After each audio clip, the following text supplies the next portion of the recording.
Hey, everybody. Happy Sunday. Happy Sunday. Today is Sunday, March 19th, 2023. I would like to say welcome to Straight Up No Chasers Talk with yours truly, your girl, OG Patrice. How's everybody doing? I hope everybody had a safe and happy weekend. I know I did. I had a beautiful weekend. The weather here in Arizona is beautiful. How's it in your town? Y'all come on in the chat. Come on. I'm gonna give y'all time to get in. Come on in the room. That was that old gospel song. I grew up with this old lady in the choir. She used to sing it.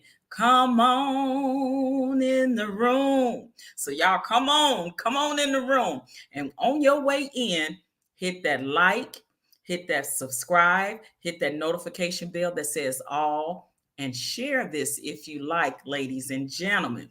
Welcome to Straight Up No Chaser Talk with yours truly, OG Patrice.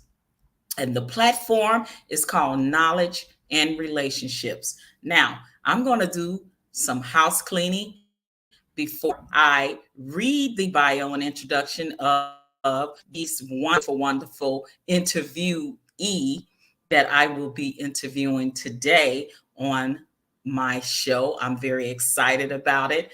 Very excited to be working with this brother. Also, we're going to talk about a lot of things that he's involved in, things that he's done, and things that he's now looking forward to doing in the near future. So I'm going to do some housekeeping. Y'all come on in the room. I'm going to give y'all some shouts out like you know I do. Listen, y'all like my new way I twist my scarves. Y'all know I like my head wraps, and this is one of the old school kind of crown ways. You know, I love to represent, my ancestors and the different ways of different cultures with the head wraps and things of that nature. So I just thought I'd do something a little different today. I hope y'all like it. Anywho, let's get to some housekeeping. Y'all smash that button on your way in. Let me say some hellos.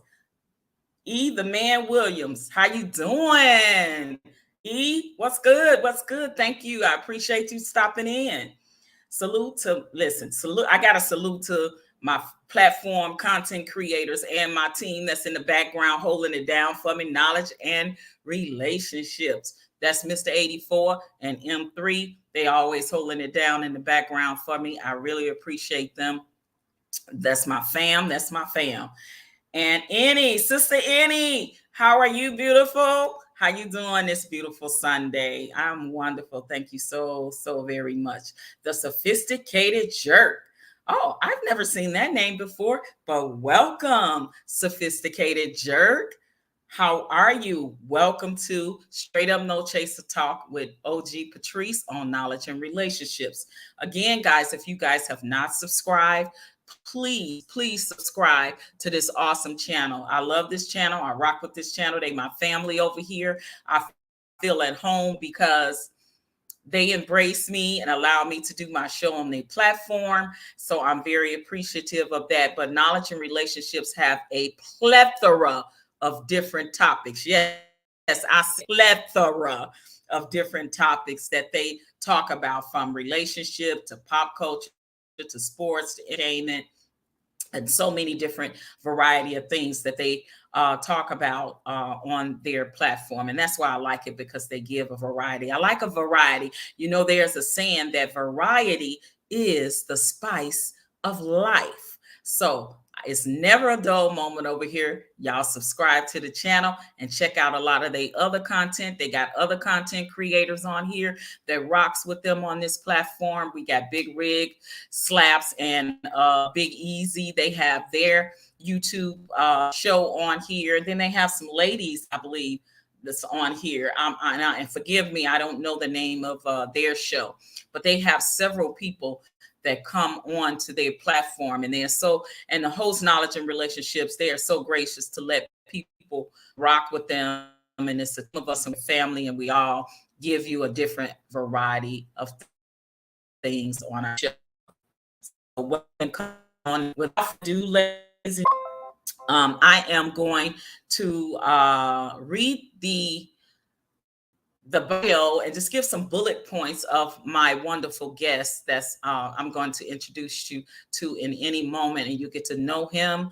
You'll get to hear him speak and talk about his life and the things that he's done during his time on God's green earth. So give me a sec here. My guest, I'm going to just some bullet point things about some of the things that he's done and his major accomplishments and awards that he has. And his name is Coach Don Dijon. Is French, I believe. French, yes. Um, uh, in 1991, he had a book out called Mind State on Freedom. Baseball. Baseball from 1994. He was the first African American to receive a baseball scholarship to Dallas Baptist University in baseball from Glen Oaks High School and he was drafted into Major League Baseball 1997 in sixth round by the New York Yankees. His baseball career from 1998 became the fastest New York Yankee since Deion Sanders. John Darjean was clocked at astounding 6.260 yard dash, clocked by Mark Newman, the New York Yankees director. Brother John Darjean is also a humanitarian. He's done many and much humanitarian work continuously. 1998, he started Major to Minors with a nonprofit with Master P, none other than No Limit Master P and Shelton Grant, called Raising Over 200,000 for Sickle Cell Anemia Foundation and holding camps for children with sickle cell anemia. He's also did some acting and had some acting roles in movies. 1998, he played Jonathan Warball, shortstop for the New York Yankees in the blockbuster movie For the Love of the Game, starring Kevin Costner and Kelly Preston. I remember that movie. He's a member of SAG. SAG stands for Actors Guild organization. That's like a big organization union for actors and actresses. 1999, became a stunt double for Mike Epps in a major film. 2004, played in the blockbuster movie The Punisher. Hey, wait a minute. That's one of my favorite movies. I'm definitely going to have to talk to you about that. I got to watch that again because I don't know. Did you have a part that was like about that long? Because I don't remember seeing you in it. So we're going to have to talk about that. More humanitarian work. 2006, co-founder of the Dallas Baseball Alliance, first independent inner city baseball organization. Founder was Lamar Brooks. 2008, author. Second book published, Much Lies Beneath. 100,000 plus copies sold. More humanitarian work in 2010. He was the youngest person to ever receive the NAACP Humanitarian Award in Hollywood, California, issued by Lisa Ray and Tatiana Ali. Humanitarian work in 2012, awarded the All-State Martin Luther King Give Back Day Hero Award. 2012, started working with Steve Harvey's yearly teenage leadership program and camp in Texas. I remember when Steve Harvey had that camp organization for some of the youth back then. That's beautiful. Started Beyond Baseball Youth Association, which is a nonprofit. He also did that in 2012. Foster parent. Wow. Now that's a duty. We're going to talk about him being a foster parent. 2013 to current, fostered over 200 children. Wait a minute. 200. Okay, so we got to talk about that. 200 children. That's a master foster parent right there. 2015, played college recruit in the blockbuster movie Carter High. That was in 2015. Activism work in 2016. Current, John Darjean started the movement to regain the West Dallas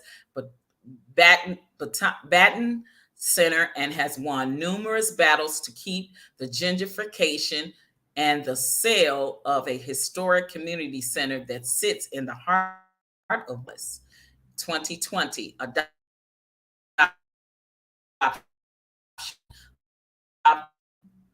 Gasper,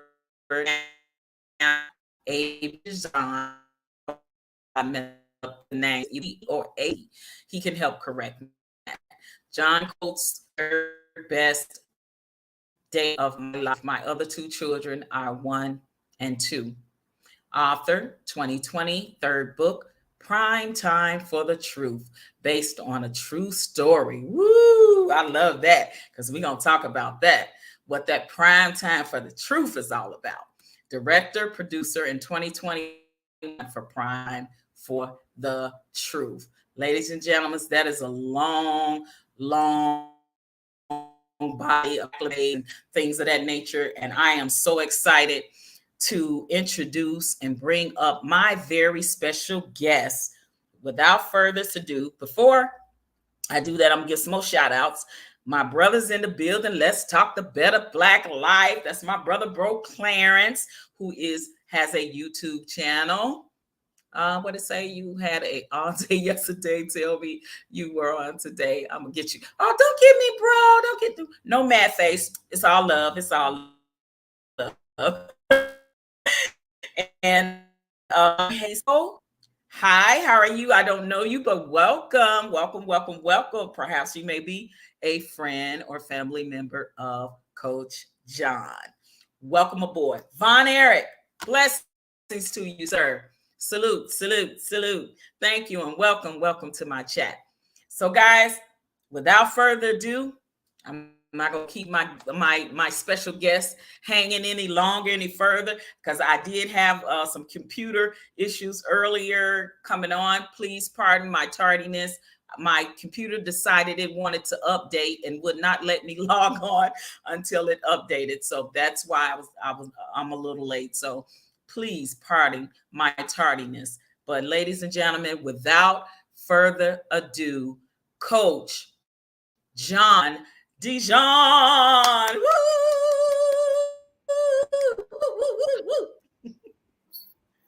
Hello, Okay, brother, sister. how are you? I'm good. I'm wonderful. That was a warm, warm welcome. Thank you so much. Oh, you are more than welcome. I am honored and thank you so very much to be my special guest today and bless me with your presence. I am truly, truly honored to have you. This has been a while coming. We've discussed it, talked about it, went back and forth with it, texting and calling and emailing and it's come to fruition. So, brother, thank you so much for being my special guest today. I rock with you. I rock with your channel. We're going to talk about so much of that because I did mention that you also are a YouTube content creator and have your own channel called The Dominican Route. And you guys go over there and subscribe to The Dominican Route. But brother, without further ado, let's get right into it. I want to say thank you for having me. It's an honor to be on your show. I appreciate it. Oh, you are more than welcome. I'm very excited to have you. You are actually one of the very few people, the brothers that I've met in these YouTube streets over the last 2 years, I think now. Right. And we just formed this community and this family bond that we have, supporting each other, embracing each other in subject over there, proclaim your I am honored to know you and definitely honored and looking forward to our future endeavors. We're gonna get into that a little bit later. But let's talk about your humble beginnings, brother. If you can tell us a little bit about yourself, introduction, where you grew up and how did you come to be the man that you are today. Salute, welcome, brother. Sorry, salute. Thank you, sister. Now I'm gonna say this. Oh, salute. God bless you. I'm gonna say Mm. this. My internet goes in and out sometimes. But if you don't catch me, just ask me again. I'm in the Dominican Republic, and sometimes their internet goes in and out. So if you can't hear me, just say repeat that again, and I'll repeat it for you. Okay, All right. absolutely. And the same with you. If you missed something I've said, just please, yeah, just ask me to repeat it, and I will be more than happy to do that. So, yeah, let's learn, All right. brother If I John miss, Johnny. yeah, if I missed something, just let me know. But my parents, I'll start off with my parents. My parents were very active in me and my brother's life, and my parents had foster kids, so you can kind of see where that's going because they eventually adopted three Okay. girls. They adopted three girls, and they're my sisters now, and they're from New Orleans. But I have one biological brother, and I'm gonna just get to the juicy stuff. And I really had a passion for helping children out. My parents, when we would get kids with burns, I remember I was 10, 11 years old, and kids would have burns and broken arms and Yeah, physical abuse. Yeah. physical abuse, fingers amputated, things like that. And my mom and my dad would always have me to try to Mm. assist them and comfort them, with a baseball or with a baseball bat, or go get one of the toys out of the room and just play with them to make them comfortable. So I was a part of that. So that's what pretty much that was instilled in me, and it really helped me out to become the person that I became. Yeah. So from there, And I'll tell you, go ahead.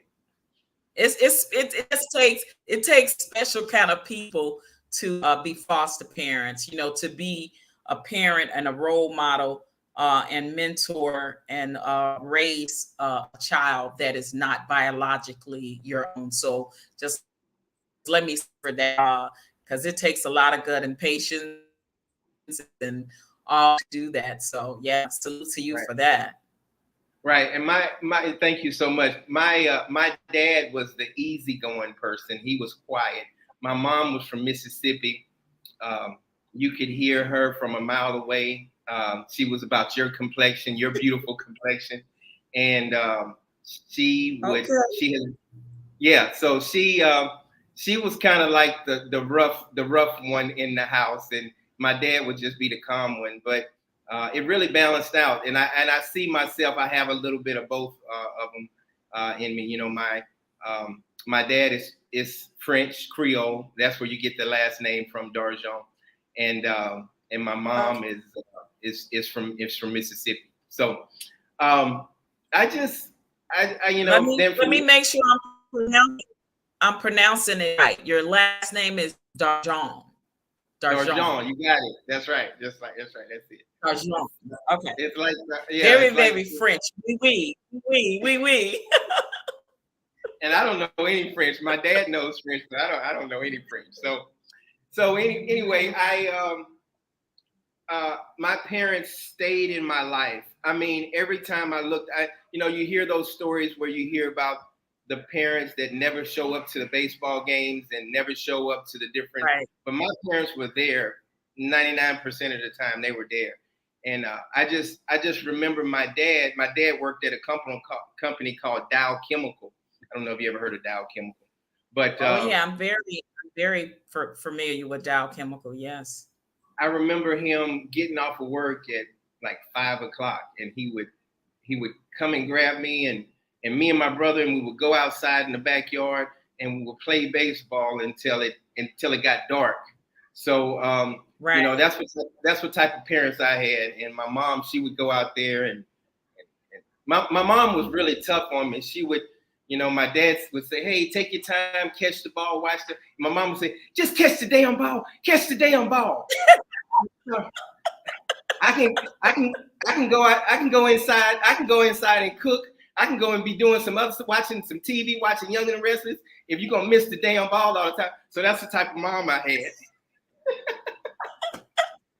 love it. I love Yeah, it. It yeah. sounds a lot like mom. But I came from Mississippi. That's Hello, right. She was. migrated to Chicago, and they was just tough, built, strong-willed, but very loving and caring individuals. But that's their personality. It was like, don't waste time. I'll be at the store, but you better catch this. That's right. Just yeah, they didn't have no Get time to it? be there. So I got the best of both worlds. My mom, my dad would be like, and my dad was named John also. So my mom would be like, oh yeah, it just Okay. takes time. Give him a little time, baby. Give him like, shut up, John. Just shut up, John. Just And so that's how my mom was. So my mom has been kicked out of 4 baseball games, high school and college baseball games for cussing out the umpire, cussing out white folks, everything. My mama has. My mama don't.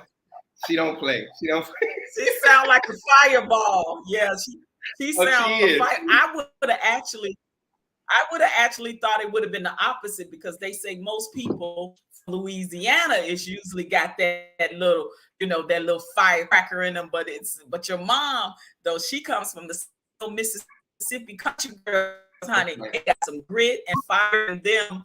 And then your dad was the calm, cool, collected. So it sounds like they balance each other out. And your dad was the calm before the storm, which was your mom. Your mom was That's right. the storm, your dad mom. So he was the calm before the storm. Yeah, my mom, she would say anything. She would always like, every time I do something crazy or I make an error or do something bad, she's like, oh, that's that light skinned side of your daddy's side. That's that damn side.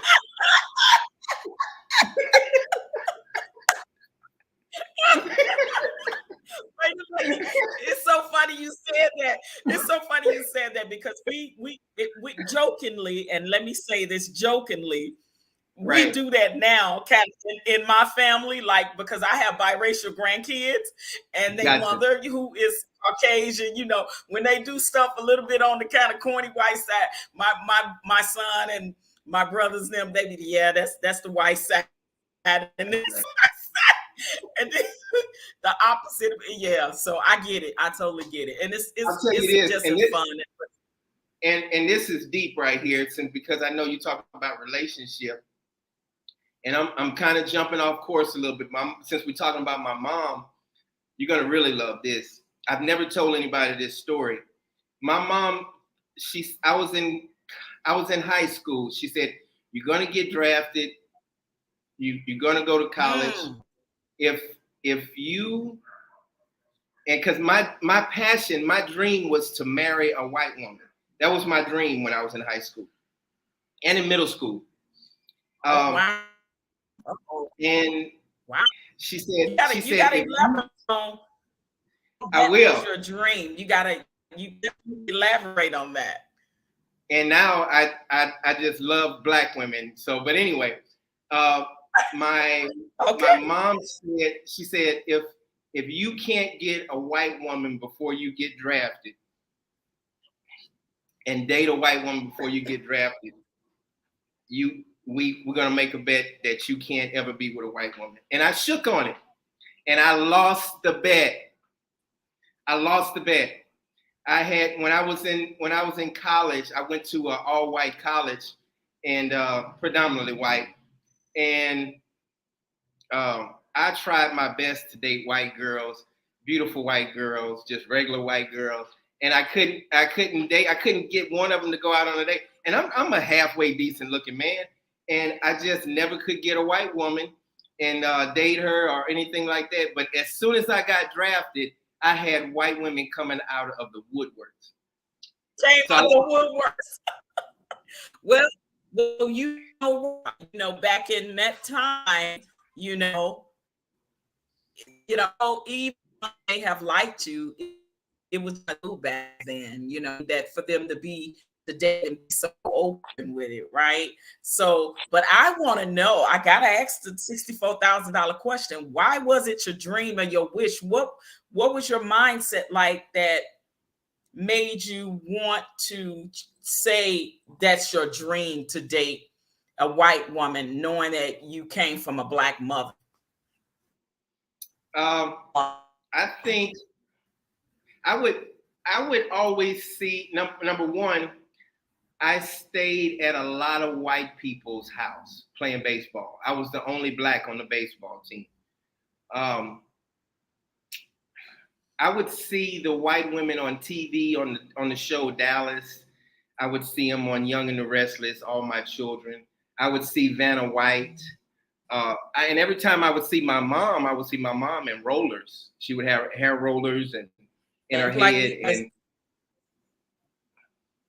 say it again. I'm sorry. I kind of broke up. Say it again, sister. look like we. No, yeah, no, I was just saying you were having a little technical difficulties there. So I didn't hear you answer the question. Go ahead.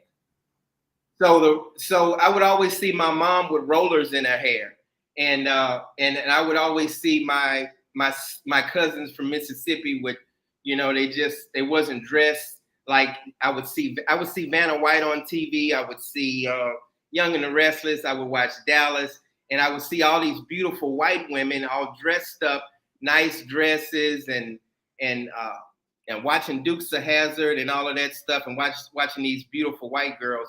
And that was just my passion. I said, man, one day I'm gonna have a white picket fence with a white woman, and so that was just instilled in me. I believe that a lot of black guys that's kind of, especially in the 70s and 80s, that was instilled in a lot of black men, that white was right and black was wrong. So and I was really kind of brainwashed from that, not because.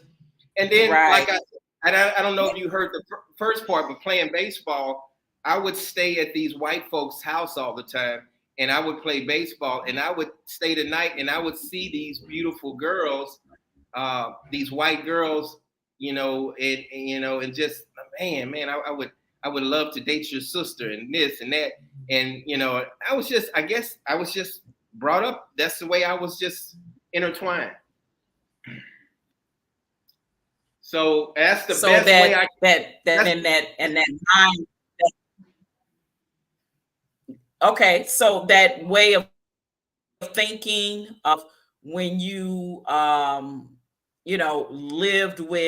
went to school with predominantly Caucasian people, it kind of was. I didn't go to school. I didn't go to school. I didn't go to school with Caucasians. And on the weekends, I would play baseball and stay the night with Caucasians. Oh, okay. So when you played baseball, hang out with predominantly white families and white people. That's right. Correct. Yes. Now, what your frame of mind was at that time too, being so young, is you probably thought that white people were better or superior or more. Oh, and know what? I'm so glad that. No, listen though. I'm so glad that you were totally honest about that, because there are black people or people of color walking around here right now with that same thought frame and mentality in 2023. And when you are socially engineered and conditioned to think something and that time, then I understand why the mindset was there. But you have since evolved from that, my brother, right? So yes, I get it though. Like, it's people right now that won't admit that is still their thinking right now in 2023, that they literally think that Caucasian people are racist, and they sway over and acquiesce more into a Caucasian culture, if you will. So thank you for being honest with me. Yeah, I think change for you when. Okay, say that last part again. I'm sorry, I didn't hear you. Say that. Yeah, last I said part that again. mindset change. Yeah, that mindset changed for you point? It Did probably you hear changed me? for me when, yes, I can hear you. It changed for me when I was when I lost my bet with my mom. I lost my bet, and Okay. and I also started to realize, like, wow, black women are beautiful. Um, I think I think once I started playing professional baseball, I saw these beautiful black women when I was traveling. I would see them in New York. I would see them everywhere. I was just a country boy from Louisiana, so I just wouldn't see so many different. And then the women that I would see them on TV. I would see them on, uh, you know, uh, these different TV shows. And like I said, I was watching Dukes of Hazzard all the time, and Daisy Duke was like the woman I wanted to marry when I was coming up. So I wasn't. It was just, it was embedded and it was processed in my head like that. Yeah, that's because you grew up in the era that we did, and we didn't see a lot of people that look like us on television. I know for me, I started really tuning in and seeing people that look like me when I would see Diana Ross and the Supremes on the Ed Sullivan Show. I would see Lola Falana. I would see Diane Carroll. I would see Lena. I knew she was, but we didn't see much of that until we got that of a lot of our people, and they won't admit it. Yours, it really was. And Yes. so, we're in the MLB, Major League Baseball. We're going to go into that part of your career, Right. talking about when you got the New York Yankee women, because now that's in what year, and you are around more black celebrities, Right. or just black women in general. Let's have that conversation. Okay. If my internet keeps acting up, I might move around a little bit to see if it gets better. So, yeah. So anyway, just to kind of Because finalize, it is, yeah, kind of it bad. is going Okay. in, Let it me is going in and out. So, do whatever you need to try do to move. to get comfortable, and I'll Okay. keep it going. I'll keep it going. Yep. And let me get some shout out to Reed are joining in the chat. Thank you. I appreciate it. Yep, I just sent you the link. You clicked on it and joined this live interview with brother Coach John Darjean, who's in the Dominican I think this might be a little bit better. This might this content creator. It is called the Dominican Route. Go over there and subscribe to his channel, because he got lots of funny stories and things he do over there. My brother is in the Dominican Republic right now. I met him in these YouTube streets, and we're talking about his life as playing in the Major League Baseball for the New York Yankees, and some philanthropy work. Some just this brother he just doing it all. And I'm sorry So if I'm jumping. I'm sorry if I'm now, jumping around. what? Can you hear me? Yeah, I can. It's what I'm year sorry. that you? Mhm. What year do you get drafted to the MLB to play Major League Well, Baseball? 1997, I was drafted by the Yankees, and a lot of people get it confused. I never played in the major leagues because I had a knee injury, Okay, but I played. But it's okay. again, it's It's going in okay. and out again. Wow. Yeah, it's okay. I was drafted. I was drafted by the Yankees, but I never played in the major leagues. So a lot of people, Okay. just to get that straight, I played in the minor leagues, but I had a knee injury. But I was Oh, blessed, and I played a lot of baseball with the Yankees, but I never made it to the majors. okay. So how did you hear me? No, I'm sorry. I this internet is horrible. I didn't hear you. Repeat yourself. I'm sorry. Okay. Yeah. No, no, I was asking how many years did you play minor with the Yankees? Minor 4 years. Four baseball years. with the Yankees. 4 years. 4 years. So in those 4 years, you were, let's talk about the women, because now you say you were around more black women. You had more opportunities to date black women or women of color. So let's talk about that. Well, and they really gave me the white girls really gave me a bad taste in my mouth in college, and they really gave me a bad taste. And I lost the bet with my mom also. So my I now I'm gonna say this. I did sleep with white women.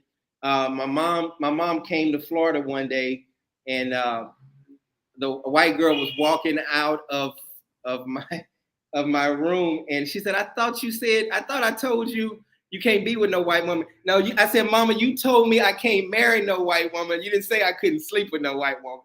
So anyway, And listen, she listen, let me throw this disclaimer out there. It's no shade to white people or white women or white men. I've no, dated interracially myself. yeah, So there's no shade to them, but we have to talk about our experiences, right? And the experience of race or whatever. So I appreciate with that. And it looks like my internet connection is going in and out as well. that's I don't okay. We're know. gonna They we're just gonna we're told me gonna that keep in the rolling chat. with it. So let me We're gonna, we're gonna have yeah, fun and we keep gonna rolling get with it. through it. We gonna get through it. Yeah.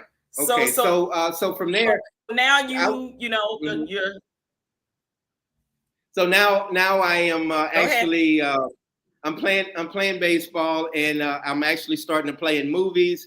I'm starting to get recognized. I'm doing a lot of things. I'm meeting people. I'm meeting Dominican girls. I'm meeting Puerto Rican girls. I'm meeting beautiful African girls, and um, I just think that what really changed me was my number one, my mom, and number two was I had something in common with the black girls when I didn't have anything in common with the white girls.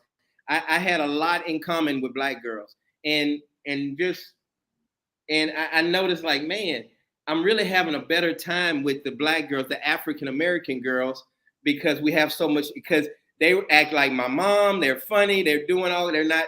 They're doing things that I'm used to in the household.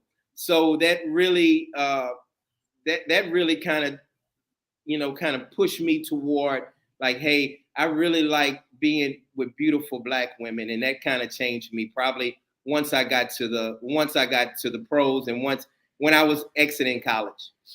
And it's familiar to you. Let's just, Yes, we have to be real about what we were born into, what our culture is, people or people of color or whatever, whether you're Dominican, Afro Latina, Puerto Rican, Brazilian, whatever, you got the melanin in you, honey. It's just a thing, right? And it's just culturally how we are, how we love and embrace what we're used to and who. So I do get that. I do get like that. you said, I don't have anything against any white person or a Oh black yeah, person that married a white woman. Yeah, I just that's just absolutely. that's just yeah, that's how I feel. And my Absolutely. mom, my yes, yes. So anyway, so from there, I really, my parents kept me involved. I wrote my first book in Mississippi in the summertime, and she really helped me and embedded me and kept me into to black culture. My mom kept me, and even my dad kept me in black culture. I don't know. You probably heard this story before. The when David Duke was running for governor, my mom, we would go and pick up people to have him voted because he was the Ku Klux Klanman of Baton Rouge, Louisiana, and he almost won. But so my mom always taught me that to fight racism, to try to uplift our Black people, and treat people like you want to be treated. Okay, you going in and out again. You freezing a little bit, but yes, I did hear you talk about the David Duke story on your channel, where when he was running for office, he almost won. So salute to your mom for always,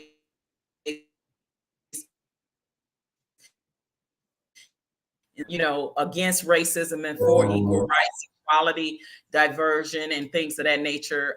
Because we are a beautiful people, and Yes, yes, I just want us to realize it more and to appreciate and yes. realize what we bring to the table as Black people or people color and the melanin in you, because that's the way society is going to always look at you, treat you, talk to you, and just it's just a way of life that when they see that visually in other and myself, who I am and my culture and my skin tone. I love the melanin. I love the skin I'm in. I've always loved it. I just want us to love it for ourselves, because we have been our worst enemy within colorism in our own race of people and things of that nature. That we still have people like that today in 2023 that really, really kind of wish they were white. and in this day and age, it just kind of, it just kind of baffles me. Or they acquiesce into more white culture than their own culture. That's so Yeah, to say. and I'm going to get, and it's funny you said it. I'm going to get to the Deion Sanders story, but I would actually, just to kind of top on what you said, my mom always taught me to try to give a Black person a chance, because you don't never want to burn them. You don't never want to tear them down, because there's so many Black people that tear each other down. And I kind of got caught up in that Deion Sanders thing, because I was trying to help Black people. Now, if my parents always taught me, hey, don't let no white person disrespect you. Don't let them disrespect you, but don't let nobody disrespect you. But at the same time, I was always trying to give that Black person a second chance, to try to say, hey, look, we need to really uplift each other. And that's where I kind of fell short at, because I was trying to uplift and I got stabbed in the back. Absolutely. Because I saw the video you did on asking yourself the question, is you a pass pro bro? So let's have that little conversation for a minute, because you live in the Dominican Republic now, and it's all over YouTube. They got these things called the passport bros, and these bunch of men talking about how they get their passport and they going over to countries like Dominican and Brazil and Right. A not so modern Americanized woman to wife up, because women of color over here in America, we got attitudes, we this, we that. So let me ask you, bro, do you consider yourself a pass pro bro? Are you a pass pro bro? I consider myself an expat. I consider myself an expat. Expat is someone that lives abroad, that lives that lives in a different country. So I don't consider myself a passport bro at all. I just consider myself an American, just like a lot of other Americans live here. So I think passport bros are, I'm not talking down on them, but they kind of, a lot of them talk down on African American women, or even just American women in general. So I don't consider myself a passport bros. And there are good passport bros out there that just don't go around showing how much they paid for sex. And this woman cooks food for me all the time, and she listens to everything I say and all of that stuff. So yeah, Right. I Right. they I have think, those yeah. guys. Yeah, I think a lot of them are going over there for the wrong reasons, for the most part, and they're not being truthful in a lot of things that they're saying for their reasoning there, because it doesn't matter. And I've said this, on any platform I have no problem with anybody that want to go anywhere around the world to marry whoever they want to marry. But guess what? If you are the problem, it doesn't matter where you go in the world. If you are the common denominator, it doesn't matter where you go, because everywhere you go, there you are, and you are the problem. You're the And common it's denominator. funny you So said it. if you go to Timbuktu and back, That's right. you are the problem. It's funny you said that because two YouTubers just had to leave different countries because they left the United States and they came with the same issues, and they had to go to a different country because they was having problems in the country they were in, and they was having a problem, so they went to another country. It's not the country, it's you the problem. Exactly. So thank you for clearing that up. And you consider yourself an expat who now lives over in another country. Tell me, what do you love about Dominican and living the Dominican lifestyle now? Well, number one, I don't feel the racism. I'm from Louisiana, so I don't feel the racism. But they do have racism here. They're kind of racist toward Haitian people, but I don't feel any racism. I'm at peace. I'm disabled. But go ahead, Now, go ahead. now, when you say they're racist towards Haitian people, now is this Dominican people that's racist towards Haitian people? So Yes, it's yes, yes. it's so it's more. Do you think it's racism, or do you think it's colorism? It's it's probably colorism. That's I like that word. That you're very intelligent. That's what I love about you. It's colorism. So Okay, so somebody, if I'm Haitian and my skin tone is dark, they would you're working. they would Yeah, feel you're away working in the towards back. me. You're working. You're cooking the food. You're mopping. You're cleaning. You're doing all that. You're doing all that work. All the light skinned people. Like you come to all the casinos in the Dominican Republic, like the Hard Rock Hotel and Casino in the Dominican Republic. I'm gonna kind of repeat myself a couple times because I know the reception is Yeah, bad. But if you yeah, go I'm to getting the this screaming too. yeah. So if you go to the Dominican Republic and you go to the Hard Rock Hotel and Casino, you're gonna see all light skinned, green eyed people, and hazel eyes and real light skinned people. But the dark skinned people are cooking, mopping. They're not even really serving the food. They're actually just in the back. You see them coming in and out, but that's about it. But yeah, so it's colorism. You're absolutely right, and we have that problem across the world. Yes, absolutely. Still in the United States amongst black people, and it's amazing to me. I know growing up, I experienced it in school. I've even experienced it when I go great job in the audition, but then when I look and see the person that got it, it's totally different. So I definitely get it. Right. So, I want to well, give a couple of shout the good outs to thing. people in Go the ahead. chat right quick. Brother Mm-hmm. Von Bryan, thank you so much. Appreciate you stopping in, brother. And Brother my Vaughn. sister, Phoenix, my sister is in the building. How are you, lovely lady? Thank you for stopping in and rocking with me. I appreciate it. It's unfortunate that we still going through that. I think that black people, people of color of all races, cultures, and nationalities, we still have a long way to go within our own culture and selves to realize that you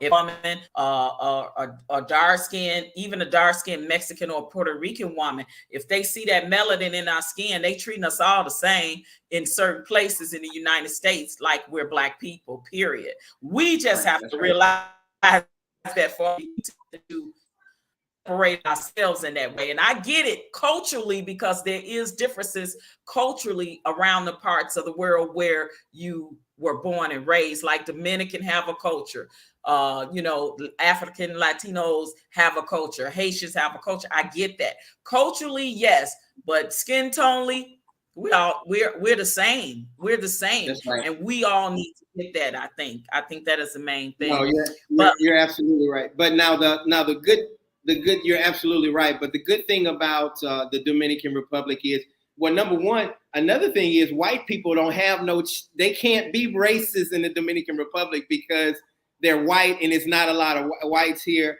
And they're the minority. They're the yeah, they're a minority. minority, and they gonna walk up to you. They gonna hug you. They gonna love on you. They not gonna act funny when they start hanging out with their other white folks. Not saying all white folks act like that, but you don't have that problem in the Dominican Republic. So, but the good things about the Dominican Republic is it's a very affordable. It's no guns here. You don't have to worry about a school getting shot up. Now, when I say no guns, of course you got some illegal guns and pistols but you're not going to find any AK-47s or Semi-automatics. semi-automatics. No, it's never in history in the Dominican Republic where a school has been shot up because somebody got mad because they lost their job here. So you don't have to worry about that. Now you do have your violence. You have your petty. Crimes. You have your petty crimes and things like that. But besides that, if somebody's going to rob you, it's going to be petty. They're going to snatch your chain.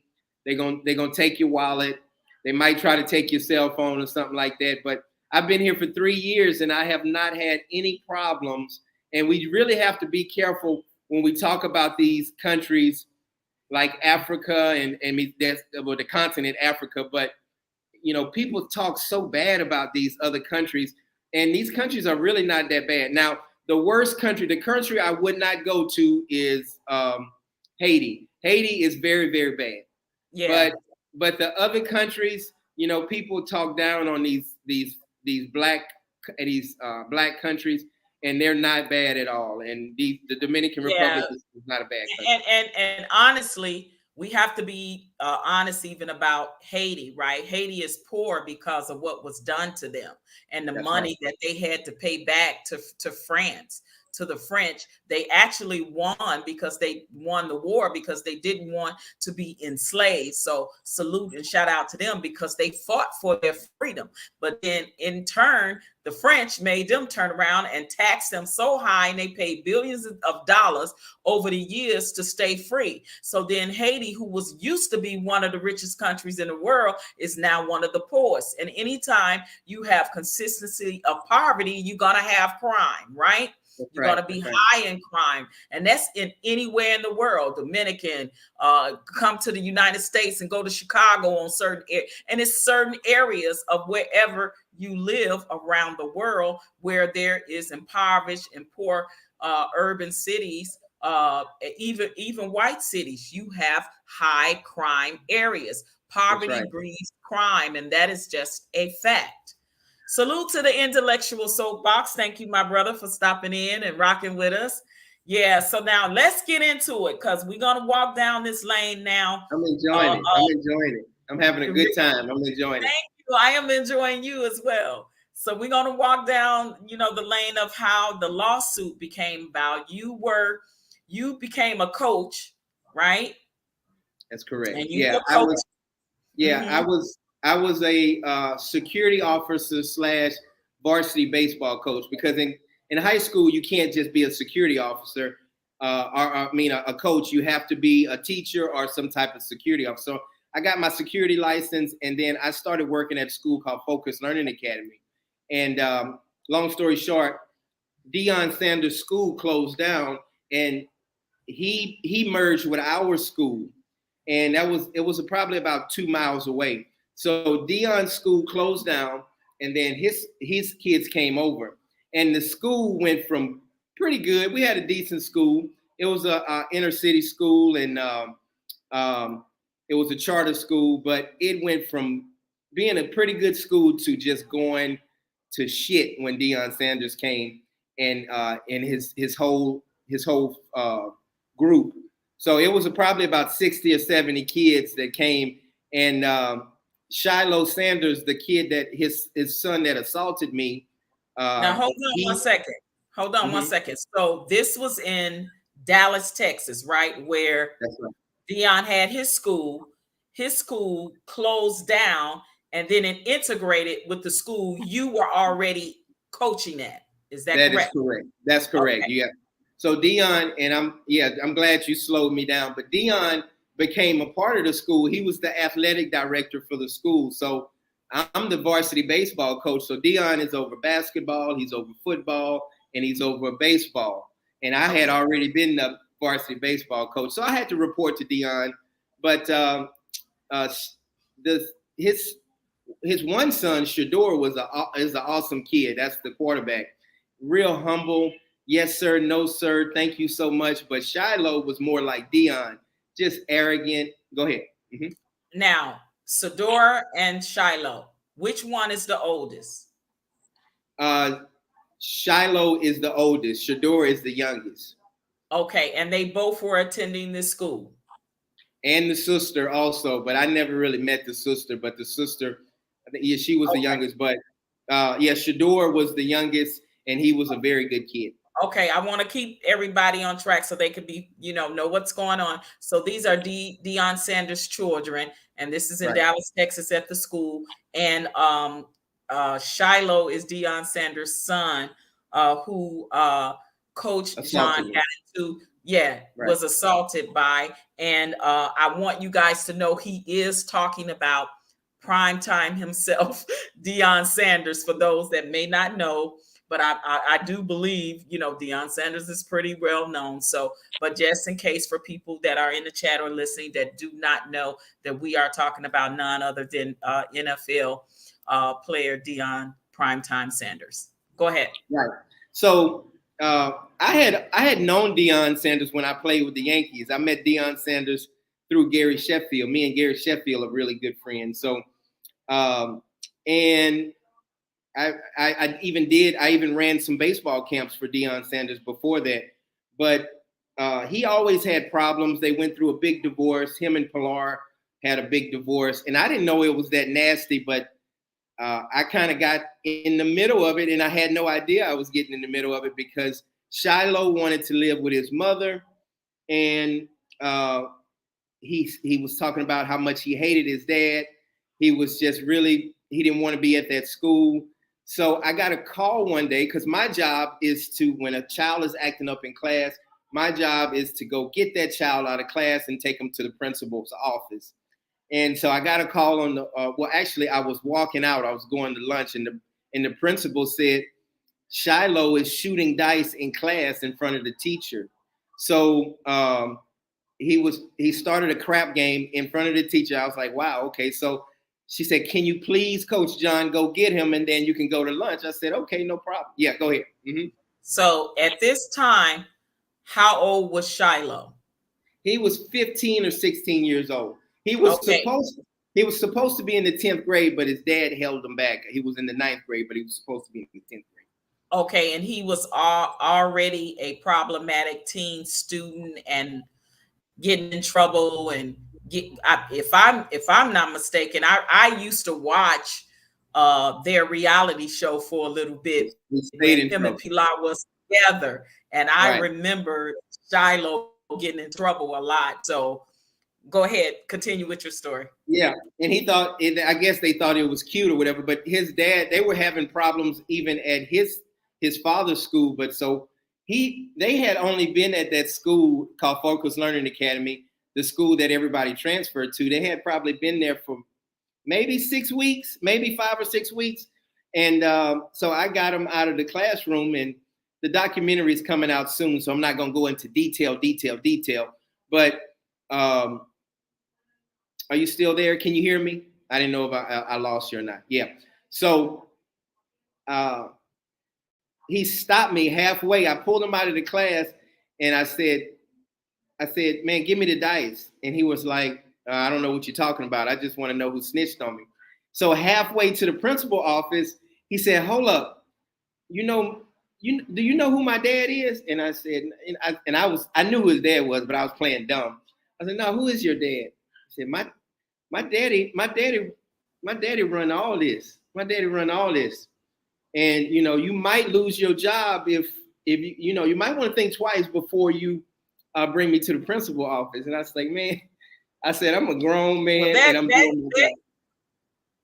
That kind of sounds like the spoiled, privileged, rich kid, heir to the throne of the Sanders, just like a normal spoiled rich kid attitude that think that, because his dad is who he is, he can do what he want and get away with what he want. And he probably had been used to that happening for a long time until somebody say, no. Yeah. Go ahead. And so he wanted to, you're absolutely right. He wanted to live with his mom because he just hated his dad. And so he didn't want to get off the phone. And so eventually Deion Sanders called me and said, and I'm just kind of cutting through, I'm getting to the meaty part. And he said, man, I'm your brother in Christ. And I got the phone in my hand. I'm talking to Deion. He said, please, in Jesus' name, I need you to go get that phone. In Jesus' name, go get the phone. Yeah. And I'm gonna let you continue on, but then we're gonna take because I did pull up the video, and I'm gonna show, if you don't mind, I'm gonna show a little video footage from Deion Sanders when he's being questioned, I guess interrogated or questioned by who is was it your attorneys or who was? Yeah, it was my attorney, and it was in the deposition. Of the trial. Right, yeah. With the judge, and all the attorneys were in there. So yeah, so he asked me, he called me 2 or 3 times and just asked me, and then I called him one time. I said, your son does not want to give up the phone. Now this went on for an hour and a half, maybe longer, and I didn't care about the damn phone. I was ready to go to lunch, and so he asked me to get the phone. So I reached for the phone, and I touched his hand. I touched his arm. And then he gave me a roundhouse elbow to the neck. It went to my chest and up into my neck, and it was hard. It was really hard, and a lot of people. So wait a minute. So now you're doing your job, and you're doing what Deion Sanders asked you to do. So now not only is you're doing your job, but you also trying to do what you considered at the time a friend asked you to do, because you and Deion Sanders were friends. Is that not correct? Or that's correct. We're friends, and we did things together. So I'm trying to go get the phone for him. So so after he hit me, after he hit me with the elbow, I fell back, and then he started coming at me, and then he hit me in my face twice, and then I was like, hold up, now that's very aggressive. Yeah, that's real aggressive. So I said, hold up, now I gotta change this up, and I gotta use my grown man strength without beating the shit out of him to restrain him. So like Rico said, brother Rico said he would just beat the shit out of him. But I didn't want to throw any punches or any blows, because that's not how I was trained. So I restrained him up against the glass. I took him down to the ground. I got some assistance, and I got up, and probably within like a minute, I started peeing on myself. And then my fingers start going numb. Yeah. And then I was like, damn, what is going on? And I was feeling like lightheaded. My equilibrium was off. And I knew, so when I got down the hallway, I had someone to call 911. I said, something's going on. So I got to the hospital, and they said, yeah, man, they did the CAT scan, and it took a long time, x-rays, CAT scan. And they said, you have a fractured neck, and we have to go in because the nerve, the bone is pushing up against the nerve, and they said, we don't have emergency surgery, you're going to be paralyzed. So Wow. so the owner of the school, he came the next day, and everything went well, but it was really, and then I found out later on that Deion switched everything on me and pretended like I attacked his son and I was going for the phone and everything. But yeah, it was really disturbing because as a black man trying to help a black man out, he switched the story up, and then he stole the surveillance videos. Oh, so let's No, talk. yeah, Yeah, I was trying to see if I cut my camera off and cut it back on, but I don't know. For some it's okay. reason But now you it's know what? I can hear you. I can hear you really well, and it seems okay. like the Awesome. reception is better. So Yeah, it's just like I see it's like a purple haze over my hey, screen for some reason, and I don't know why. But anyway, we're gonna get through this interview because this that's right. I is love it. good and it's Good. juicy, and I've been waiting a while to do it so we can talk about it. So now, you're in the hospital and you find out you have to have emergency surgery. Let's talk about the aggressiveness that young Shiloh showed you at age 15. Um, Now, it has been rumored, I don't know how true this is, that he actually was kind of like a trained fighter or had been getting some type of training or something for self-defense or whatever reason. He was kind of like a trained fighter, and for him to cause an injury, like that to you, Right. um, you would have to think that that's somebody that knows something. I guess you would think Right. I at really 15. think he was a trained, he was a trained fighter, but I don't think he was licensed or anything. But he got lessons from Mike Tyson and Evander Holyfield, and he was doing some MMA things also. But I think Shiloh is very athletic and strong. My son, he has and this is a whole different story, but my son is just turned 16. He's 6'2", and he's very strong, and Okay.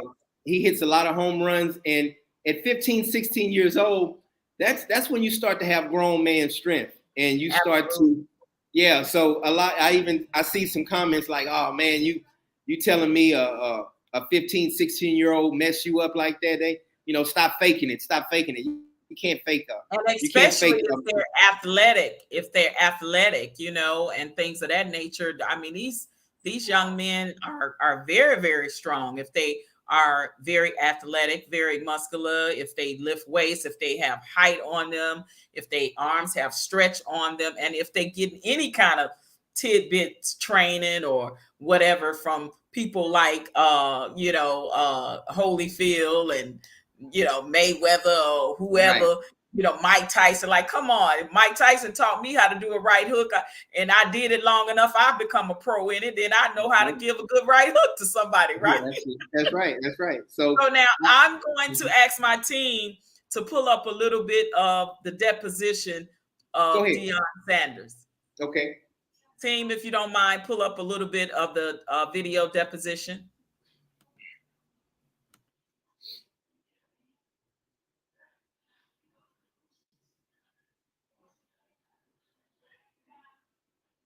You spoke to John Darjean before the altercation.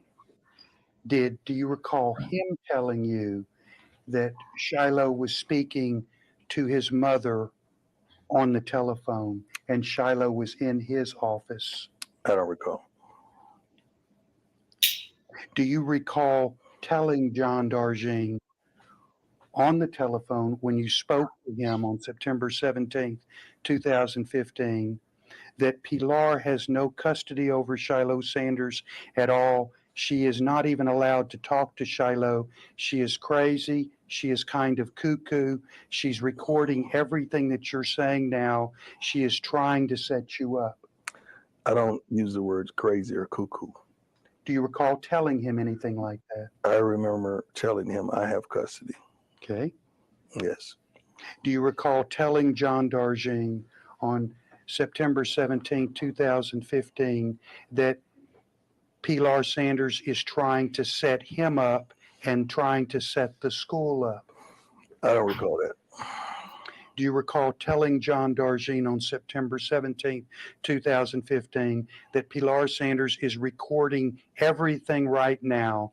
John, I need you to get your phone from my son. I definitely don't recall that, because why would he be getting his phone from my son? Do you recall John Darjean telling you in that conversation, that same telephone conversation, that Shiloh is talking to his mother, Pilar Sanders, and I let him use my phone to talk to her because he was on his phone and that violates school policy?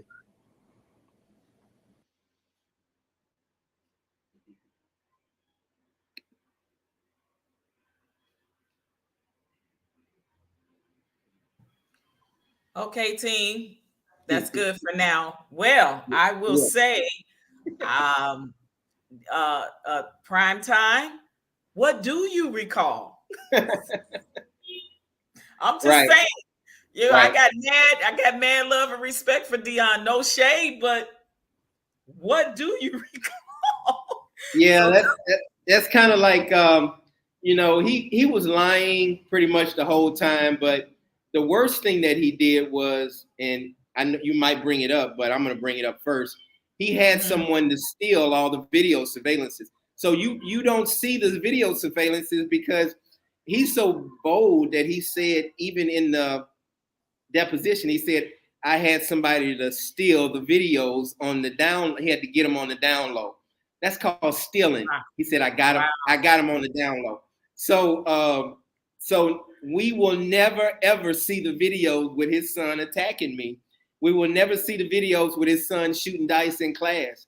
And then he snuck on campus the next day, and the kid that snitched on him about the dice, he beat him up and knocked him out cold. And then his daddy took him to jail the next day after that. So yeah. And this was after your incident? So he got suspended for assaulting me, right? Yes. And then the next day he snuck on campus and found out who snitched on him. And then that morning he walked up to him and just knocked the kid out cold. Now you're talking about Shiloh, not Deion. Talking about Shiloh Sanders. Yeah. Right. Now, yeah. Now, this sounds like, a very, very angry young man that may have some anger management issues, that maybe need to be looked into on a professional level, a deeper level. And for I'm glad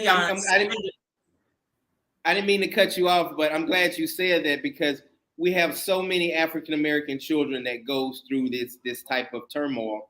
And I don't hate Shiloh. I don't hate Deion Sanders, but it is what it is. They did what they did. They lied. Shiloh attacked me. This is the thing that I was gonna say. In order for it must be some validation and some validity to what you're saying if you won your lawsuit without the video. Let's look at that, right? Like the video would have been a major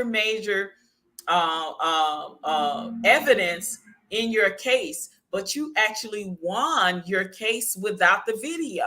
And for Deion Sanders, and I'm just gonna say for legal reasons and lack of allegedly, had something to do with the video mysteriously disappearing. Well, I'll say it. He stole the videos. Let me say it. He stole the videos.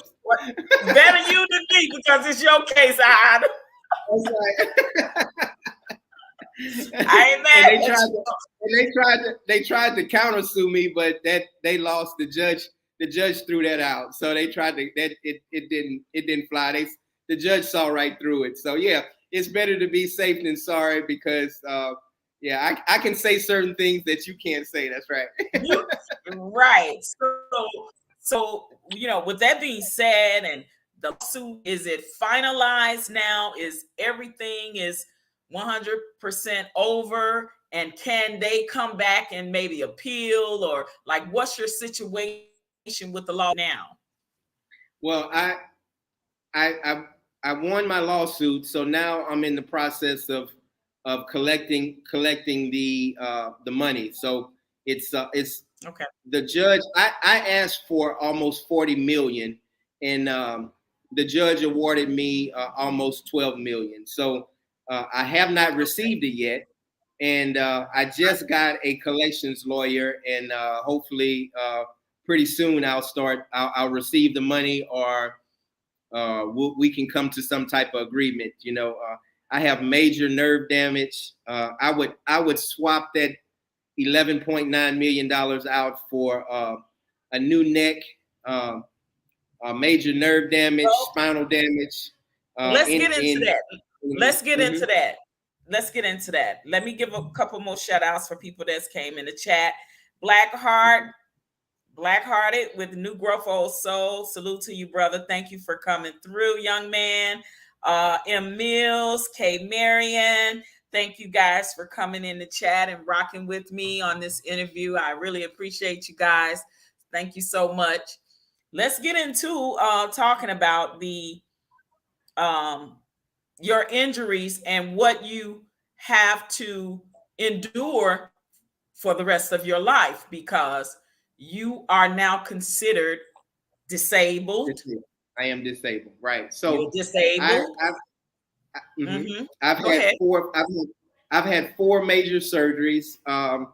Every 6 months, I'll start off with every 6 months I have to get Botox shot through my penis because I urinate on myself. I was Wow. wearing an adult diaper, and then I got tired of that, and so the option was Workman's Comp said, hey, and Workman's Comp pays for everything, and they said, hey, they have something called Botox where we can put Botox inside your bladder and tighten your bladder up so you don't urinate on yourself anymore. So Shiloh Sanders calls that. And the next thing was, of course, I had my major surgery right after I was assaulted. So that was a big surgery. I think it took about 3.5 hours for that surgery to happen. Then I have a spinal cord stimulator in my back, where I have an electrical rod going through my back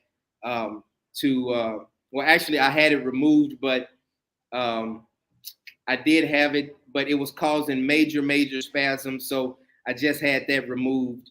And I have a broken neck, a broken screw in my neck. So they're going to have to go back in probably pretty soon and fix that. So I have a lot of pain, sleepless nights. I take gabapentin every day.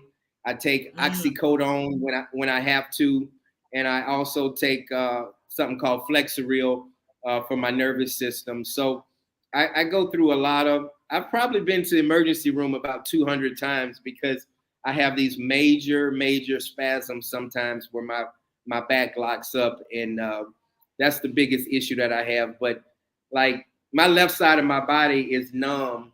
You know how like when you sleep on your arm or you sleep on your hand or something, Yeah. and you kind of shake it off, Yeah. whatever. That's all the time. That's all the time for me. So my left side is the bad side, and I drag my feet sometimes. So it's it was bad what happened, but what Deion Sanders did to try to pretend like I attacked his son, that was the worst part about it, because I considered him a friend, and then he flipped the script, and I got investigated by CPS. I was found guilty for 1 month. I was found guilty of child abuse. I'm a foster parent. I had was 3. going to ask you to go into that story, because I know that not only did you suffer physically and still suffering physically from this incident, but you also suffered and lost a lot when it came to your job, being a foster parent, everything that they took you through. I know I looked and saw some stuff when it first came out on TMZ, I believe it was. They did a story, and then you not only you suffered a lot of emotional and mental anguish of people coming at you, because listen, let's just be real, they love prime time. Like we Right. love him. He can do They things, but thought, he yeah, can do no I'm trying wrong to get in his some money. people's Yeah, eyes, right? It's like you just trying to get his money. I'm, Like your injury right. is not real. Like what happened to you is not real. Like your surgeries, your disability that you have to live with for the rest of your life. Like I for people to like totally tune that out because Sanders, his celebrity, status and things of that nature is, I think, if about it, a lot of people lied at you and lashed at you and caused you to, all of that. The repercussions of that came with losing your being a foster parent for a while and losing your job and all of that. So yeah, talk about that a little bit. Yeah, no, and by no means am I perfect. I've made mistakes in my life. I've never been in jail, never been fired from a job. But yeah, Deion, I was a foster parent, and I'm gonna say this: I was a foster parent. I fostered a whole bunch of kids because every day, Sister Patrice, I would have different foster kids. So it was probably over 200 foster kids that I fostered my whole life, and I got that from my parents because I just love helping people out. So I fostered a lot of kids. So at the time, after my surgery, I had 3 foster kids. They were going to the school, and I also had my son. So I had 4 kids in the house. And I got a knock on the door probably around 1:30 in the morning. And I thought it was the media because the media had been knocking on my door. They had been trying to, I was like, hold up, they have lost their mind at 1:30 in the morning. So I peeped through the peephole and I saw 2 white men and a black woman. And they had a suit on. And I opened it. I said, how can I help you? They said, yes. Are you John Darjean? I said, yeah, I'm John Darjean. They said, well, we came to pick up the foster kids. I said, why? He said, well, we're with CPS and you have been found guilty of child abuse. I said, what? Been found guilty of child abuse? I was like, who said I abused that child? I'm thinking it's from the 200 foster kids that I had fostered. That's what I'm thinking of, because I'm thinking like, hold up.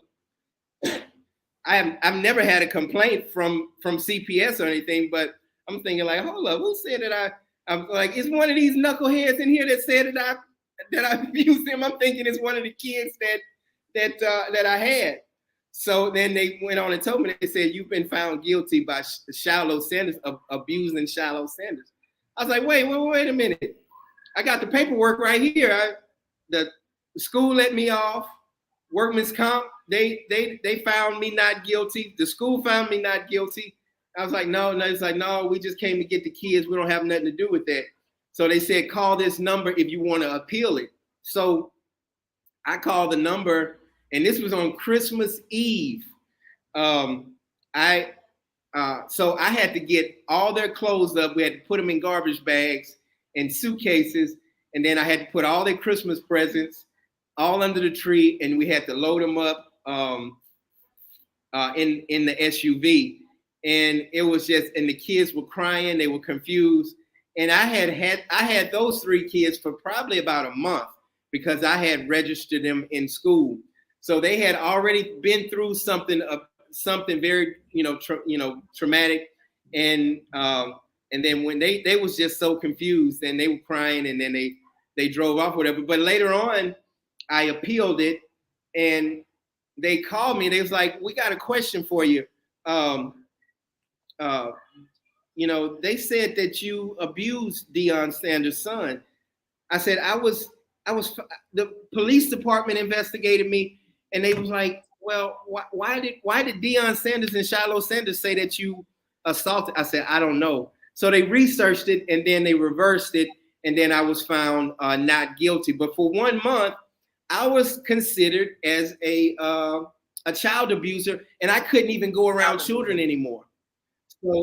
So wow. I went from helping children out to being claimed as a child abuser, but I ended up a threat, yeah, and that was probably the hardest thing I have ever been through in my whole life, to have that label. And and thank God they saw through it, and they saw that Deion Sanders was lying. They saw that Shiloh Sanders was lying, and then they reversed it. And then I eventually adopted a child, and I also started fostering for a little bit longer. But I was starting to have so much pain and nerve damage. I stopped fostering after that because my body just couldn't handle it. Right. And I know, I've been on panels with you and things of that nature, and I've seen how when you're in pain, I've seen the pain on your face and you can't stay on the panels long and you're moving and twitching around trying to get comfortable when you are feeling some type of pain, and you be like, I gotta go, guys, I'm in pain, I gotta lay down, I gotta take my medicine. I can't even imagine, Brother John. Today I'm having a pretty good I'm having a pretty good day today. So I'm happy. I'll say this. I look forward to days like this because I go through so much pain and so much nerve damage. The good days, I appreciate the good days. And that goes for everybody that's listening. You really, I hope no one goes through what I went through, but I really want you to understand, like, really appreciate when you're not sick. Really appreciate when you don't have any type of, count your blessings is my point, because I get so happy when I'm having a regular day. I still have pain, but my pain is like a 3 right now, 3 or 4. But a lot of times my pain is like 7, 8, 9, sometimes 10. And I'm so happy when my pain level is at a 3 or 4. I can imagine. And, to know that, we know that the older we get, the more our body starts to weaken, shut down, and things of that nature. So your future medical bills, probably future surgeries. See, people not looking at all of that you're going to have to go through too. So, hopefully you're winning this lawsuit will help to be able to, have some of take care of some of the cost of your medical expenses, the way you have to live, how you may end up later on in life as you get older, whatever. But I commend you, brother, and thank you for taking the time to just rock with me after the whole incident with your case and you winning lawsuit.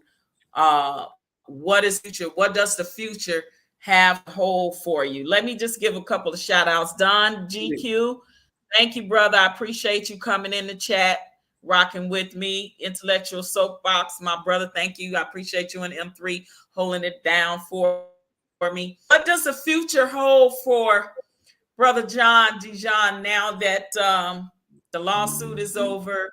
You're back in the Dominican. I know you had been looking for love and you've been dating and all that. Like, tell me, I'm gonna be a little bit nosy. What's going on with your personal life? Like, where you at, brother? Every day I try to find peace and happiness. Every day I try to find peace and happiness. I thank God that I'm still on this earth. I thank God that people know who the real John Darjean is. It took 7 years for me to win my case. I've made mistakes. I actually had a baby when I was married. Wait a minute. I had a baby. Wait, you mean you're not perfect? What? Well, guess what? Newsflash, neither am I, neither are any of us, right, brother? Right. So I try not to judge anyone, and I just thank God that I'm here on this earth. So I want to do a whole bunch of things, but my body doesn't allow me to do a whole bunch of things. So and with my relationship, I dated a Dominican girl, and it didn't work out. So I just started a new relationship after about 8 months, and her name is Dominga, and she's beautiful on the inside and out. She's 43 years old, and she's Well, congratulations. She's thank you. She's a very hard worker, and she's more of a modern woman, and she's not. Wait, stop this. You ain't got modern women over there in the Dominican Republic. What? Hold up. Time out. They got modern women over in the. Whoa, you said a word now. Yes. So she's, she loves to cook for me. She loves to clean. She loves to do all of those things. So she really gets upset when I try to clean the house or do certain things. So her daughter is here. Her daughter is 16 years old, and so she has her own house, but she goes back and forth. Most of the time she's here, and she's a sweetheart. So I'm enjoying life. The weather really helps me out in the Dominican Republic, and because it's always 75, 85 degrees here, and because when I'm in the United States, my body hurts so bad because of the cold weather and things like that. So I'm enjoying life, and I have my YouTube channel, and I started my YouTube channel, and my kids told me to start a YouTube channel, and my personality really stands out. So I really love that. Yeah, I enjoy, coming over there, rocking with you on your channel too, and just watching your videos. They so funny. Like, I love watching your videos. And your channel is a breath of fresh air to see a Black man that's living abroad, that is not knocking Black American women over here and talking about how modern we are and how we not marriage material, and that's why you had to go over there to find you. Like, okay, right. I salute you for that. I love it, and I've also seen you when you do come back to the United States. You come. I'm sorry. What's your definition? What's your definition of modern? What's your definition of modern woman? Well, I think for the American standards, they're thinking about modern women that are saying, I'm cool with being single. I can take care of myself, pay my own bills, buy my own car, pay my own rent. I don't need a man. I think that a lot of the men, especially past rope roles, that have that those talking points. And there are women like that. I will be real about, there are women like that. But I think what gets lost in translation with it is that they don't realize that a lot of women have had to do that their whole lives. They've had to work their whole lives. They've had to take care and pay their own bills their whole lives. They have had to, take care of, the kid or kids if the father wasn't involved in the child's life. But there are many cases, and I've said this so many times, where just because the woman is a single baby mama, because if the father is still active in the child's life, she's not a single parent, because they're co-parenting together. That ideology and talking points get misconstrued, if you will, when they're talking about single baby mama this, single baby mama that. This is my girl Dominga. Hello. Hi, Miss Dominga. How are you, beautiful? Dang. Nice to meet you. Nice to meet you. Yeah.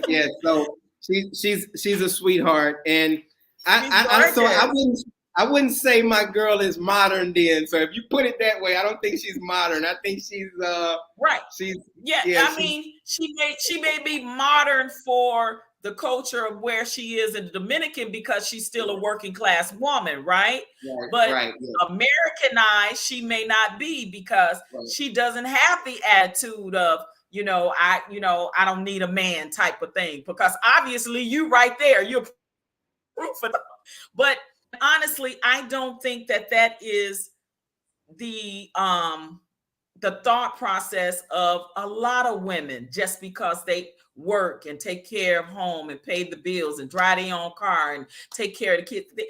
They do it out of obligation, because they have to. They don't have a choice when they don't have anybody else in their lives. Now, if a man is allowed to come in their life and to, to be that partner, to be that helpmate, and she be his helpmate, and they come to an agreement of how we're going to progress in this relationship. And if the woman wants to get married, I think if you ask the average woman, and I don't mean the average thought or the average 304, as they say, we're not talking about these women. That's just a small percentage of women. When you're talking about my whole life, I worked, took care, bought my own car, raised my son with his father being co-parenting me, but I still wanted to be married, and I was for over 10 years. So I think that's a small percentage that these men are on these panels griping about, of women that, to me, is not the norm. It does not set the standard of, I know women in my life are not that way. And I think it's a certain age group. Yeah, because I have younger nieces that are very modern and very mindseted on, I pay my own bills, independent, and, single ladies, all the single, and all that. But I don't think that necessarily mean that they don't want to get married one day, or don't want, you know what I mean? I think that it's just a small percentage of that. No, you're absolutely right. And I'll say this, a lot of people, and this is what I want you to understand about the Philippines and the Dominican Republic and all these, you've heard me say this before, the options are out there. They're so much larger. So like, you can go in the backwoods in the Dominican Republic and find a woman that's going to cook and clean, and she might not have a big education or anything like that. So the options are so much plentiful when it comes down to these other countries like the Philippines and the Dominican Republic. That's the only difference. Like you can go in the backwoods in Mississippi and find a country cooking girl if you want, that girl. But it's just a lot of Southerners, for real. It's a lot of women of the South still have those Southern values of, they cook, they clean, they want to be a helpmeet to a man, they want to be wives, they can be mothers. You can be all of that. You could be multifaceted in that. I get it that there is a certain percentage of women that has that mindset of, I can do everything by myself, and they may want to. And guess what? Let them have at it. But the men that want the wives and want the partners and want the not so modernized women, those are the women they should be going after. Why are they talking about the women that they don't want? And that's the part that I don't understand. You're talking about the thoughts of the 304s, the ones that you say that's in the strip clubs, that a lot of y'all be in their DMs, that a lot of y'all be in the strip club making it rain and all this and that. But okay, you don't want them women? Men go through phases in life with women, right? Especially when you're young, just like women go through phases in life when they're young, about what I wanted when I was in my 20s and 30s ain't what I want now, that I'm over 40, over 50. Like it, you mature and it changes as life changes for you. Right. So now I want to say, last but not least, let's talk about, now that the lawsuit and everything is over and you're getting settled back into your life, let's talk about the documentary. Okay, Prime Time for the Truth. We are in the final stages of it, and we're probably we're gonna be shooting it to Netflix and these other different companies really soon. We haven't had it picked up by anybody yet because we haven't really started pushing it yet. We're kind of getting all the kinks out, and brother Arthur Muhammad, the producer of Carter High School, he's putting it together. So it's not to bash Deion Sanders, it's not to bash Shiloh Sanders, it's to tell the truth on what happened. It's to talk about my trials and tribulations and what people go through, not only me but other people go through, and to show people that, hey, you can go through it also. My life was a living hell for 5.5 years, but I made it through it. I was persistent. They tried everything they could to try to make everything go away. But so that's what the documentary is about. It's about teachers getting abused, teachers being assaulted, staff members being assaulted. That happens a lot in the United States, and nobody talks about it. These teachers get paid. These teachers get paid what, $30,000-$40,000 a year, $50,000 a year, and they need to get paid $150,000 a year. And when you have 6-7-year-olds taking guns to school and shooting teachers, when you have 9, 10, 12 years old jumping on teachers, or doing all kinds of nefarious things in the school system, something is truly wrong. And it's happening all over the United States and of America. I personally think it's because of the lack of resources, there's a lack of care, there's a lack of resources, there's a lack of funding. They took so many programs out of the schools, especially in public school system. It's like all the programs after school I had involved in music and art and after school program, boys and girl clubs, resource centers, and things of that nature that I was involved in coming up as a kid. They don't have a lot of that anymore. So a lot of the funding is out of that. So now, and you take certain things out of the school where policies and procedures and laws are in place to not protect the students or the teachers, then and now bullying has become like an epidemic. And a lot of the bullying has caused kids to come, they get bullied and the school is not doing nothing. The principal, the superintendents, the community isn't doing anything. And then you get these angry children. They end up coming up to school and be the ones that shooting up the school, or they end up being the ones that doing self-deletions to themselves. So something is clearly wrong that we're doing here, especially in America, I would say, when it comes to the public school system. And it's just sad, that we have gotten to that point. But I agree with you 100%. But I wish you all the best on the documentary. I'm excited. Listen, I done already been in the studio. I'm getting the song down for the documentary. I'm honored that you asked me to do the song for the documentary, brother. I'm in the studio. Done with the finishing product. I can't wait till you hear it. I'm excited about it, and I thank you. And I'm so honored that you asked me to do a song on the documentary. I'm very honored. No, thank you. I appreciate it, because in the next 2 or 3 months, everything will probably start getting heated up, and I'm so excited to hear the song, because your song is going to be submitted with the documentary also. So.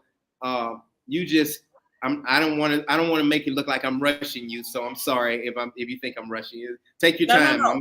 Okay. No, you haven't. That's why, I've been communicating with you back and forth, just, to know where you are with things, so I can know where I'm at with things. Cause I do want it to be a smooth finished product. I want it's going to be something that I'm going to be proud of, and I pray that you be proud of it, brother.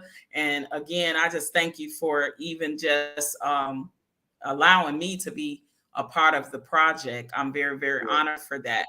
And I would say in closing, if you got anything to say in finalization, let's do that. And if you're open to having a couple of questions, we can have a couple people come up on the panel and shoot the breeze with you.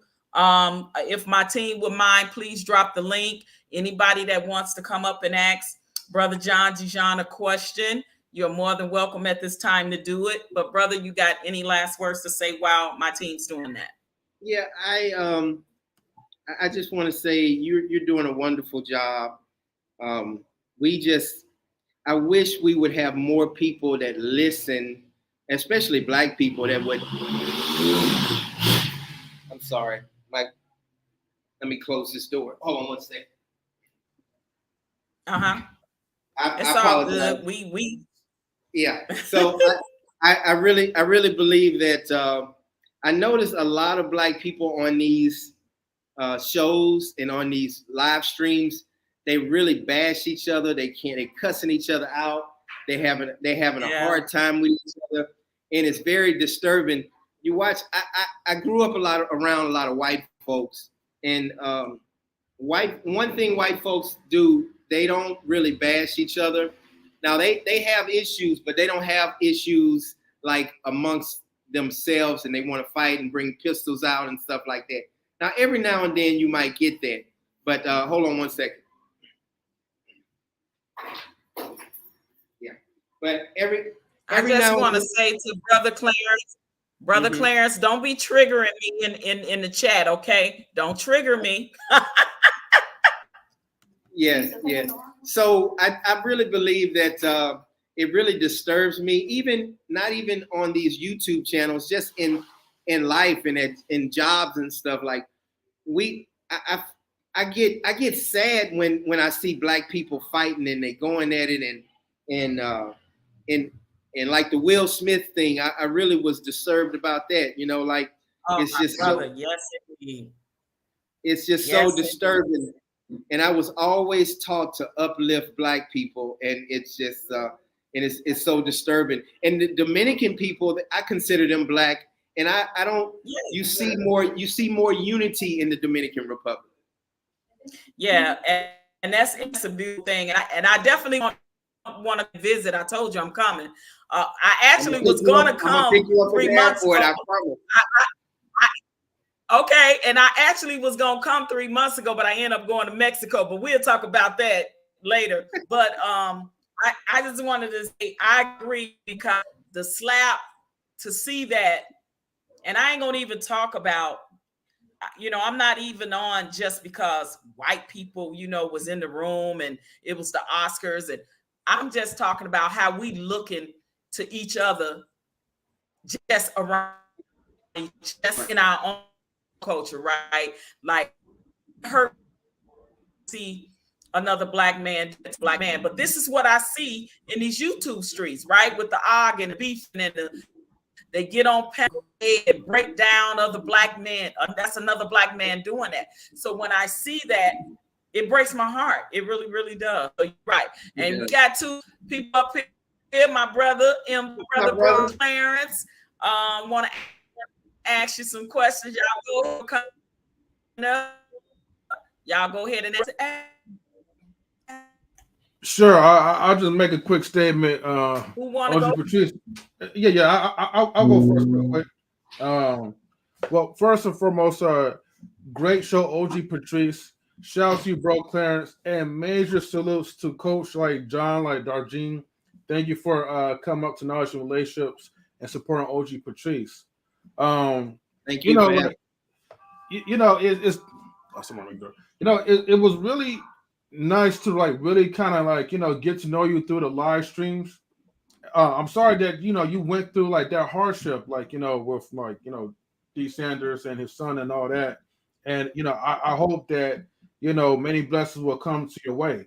But it's good to kind of learn a little bit about the Dominican Republic, because most of us still carry that American mentality, and so we always think that, okay, because we're stuck in a land where maybe there's injustices, gunfights, whatever the case that you name, we feel like, okay, that's the overall world, that's the end all be all. But seriously, you could move anywhere and actually experience a better life.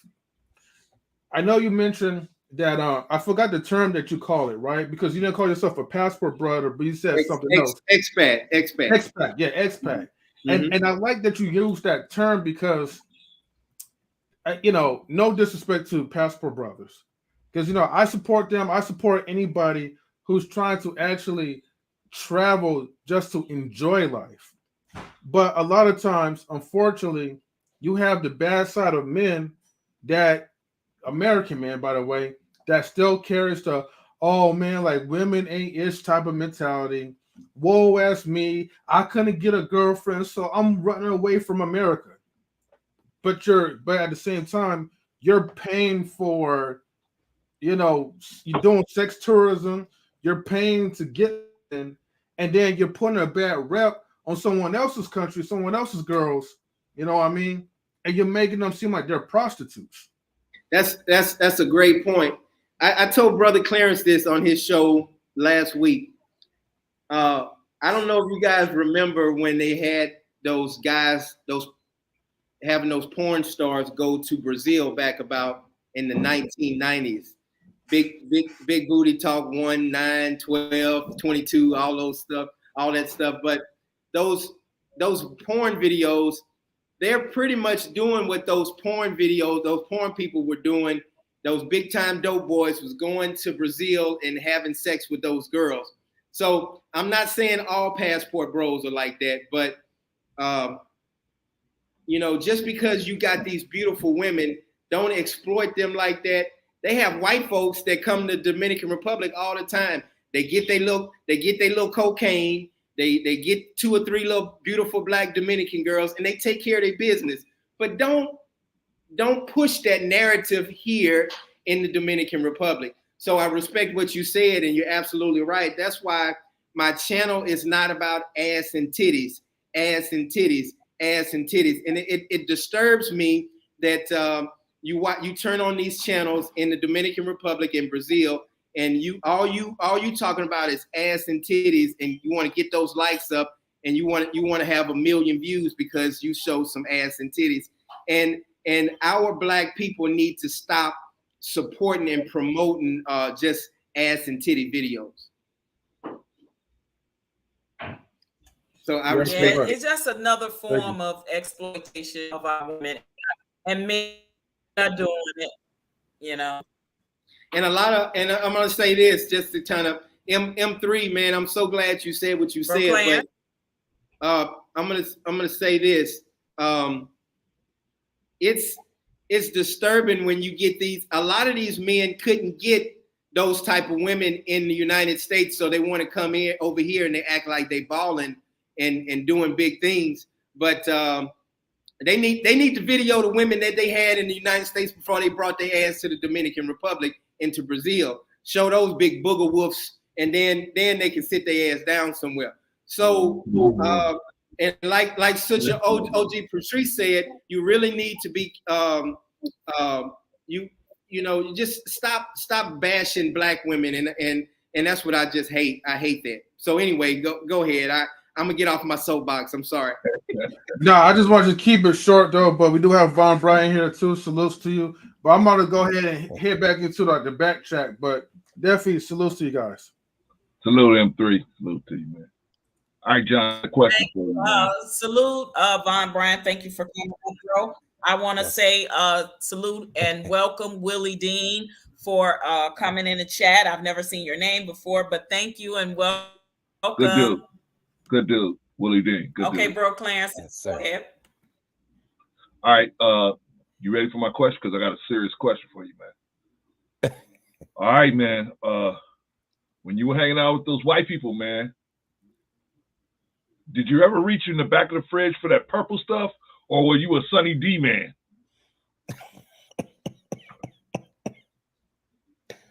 Don't lie. Clarence, really? Don't lie, John. John, don't lie. John, don't lie. All right. Is this a trick question? Is it a trick question? Oh, it's a very serious question. Okay. All right. Now ask me that one more time. Okay. Dave Chappelle said all the black kids, whenever they go over white people's house, they want the purple stuff. The kids, they say, hey, what do you want to drink? And all the kids say, Sunny D, yay! He said, but the black kids always be like, I want that purple stuff back there, right?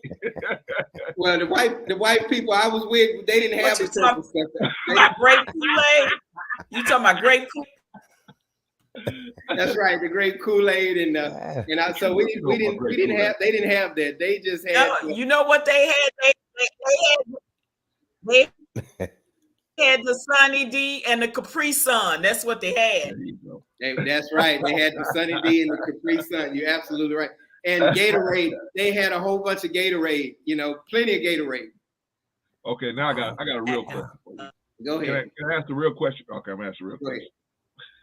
Some of these times when you go over to some of these people's houses and you're spending the night, did you ever get approached by the sister in the middle of the night, or no? They said stay away. No, but I was around the Ku Klux Klan people, so I was around the like the coaches.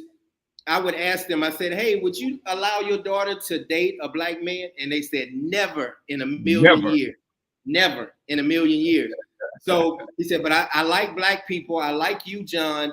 But my daughter, I would kill my daughter if she came with dated a black man. So I was amongst those type of people. They were nice people. They treated me good. They paid for I was a great athlete, so they paid for everything. They took care of everything. But no, I never was a. But John, Brother John, let me just intervene. That's the hypocrisy, right, of them, because they were saying to you, we like you, John, you different, but not good enough to date my daughter, and definitely none of your people could. Do you see the hypocrisy in that? Oh yeah, that's right. That's right. And I just wanted to point that out. It's just like racist people will say to your face, they will talk to you, even go out and eat with you, kick it with you, but they don't want you to date, their kind, or they'll say to you, other people of your race, and say, but I'm not talking about you. You're different. That's the hypocrisy in that, in statements like that. I was around a lot of white folks, and it would really disturb me, because I would be in the room with them. They would be my roommate, and then when they get in front of the other white folks, they'll change on you, and I'm like, damn. And it was really disturbing, and it really touched me, and so that's what really kind of woke me up with the white girls and the men also. They treated you much different when they was around different people. But when you hit a home run for them, or steal that base, or win the game for them, they're your best friend in the whole wide world. We done all kinds of stuff together. Anyway, you're making that money for them. It's the same thing like they told OJ, run, ninja, run. They tell you, hit that bat, boy, hit that bat. Catch that ball, boy, catch that ball. Put that ball in the hoop, boy, put it in. But that's right. You already know what it is. That's right. All right, Brother Vaughn. You guys, let me tell the story real quick, Vaughn.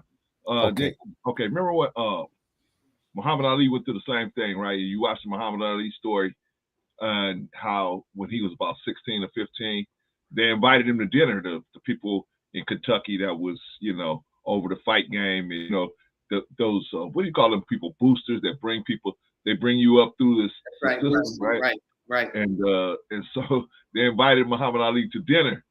So Muhammad Ali went in, and they talked about several different topics. And so Muhammad Ali tried to start, but they would never. They said no. They would never let him talk. They would say, "Don't say anything. Just be quiet. Eat the dinner." You know what I mean? So yeah, I remember. I was there. That Colin. You're right, Brother Clarence. But that Colin Kaepernick story, it really hit home for me. It really hit home for me. Which one was that? The thing they had on Netflix, the Colin Kaepernick. Oh, okay. I don't know if y'all ever saw it. I haven't seen it. I haven't seen it yet. I haven't seen it yet, but no, I have not. But I heard that he talked about the racism within his own white parents. Oh wow! His own white parents that raised him.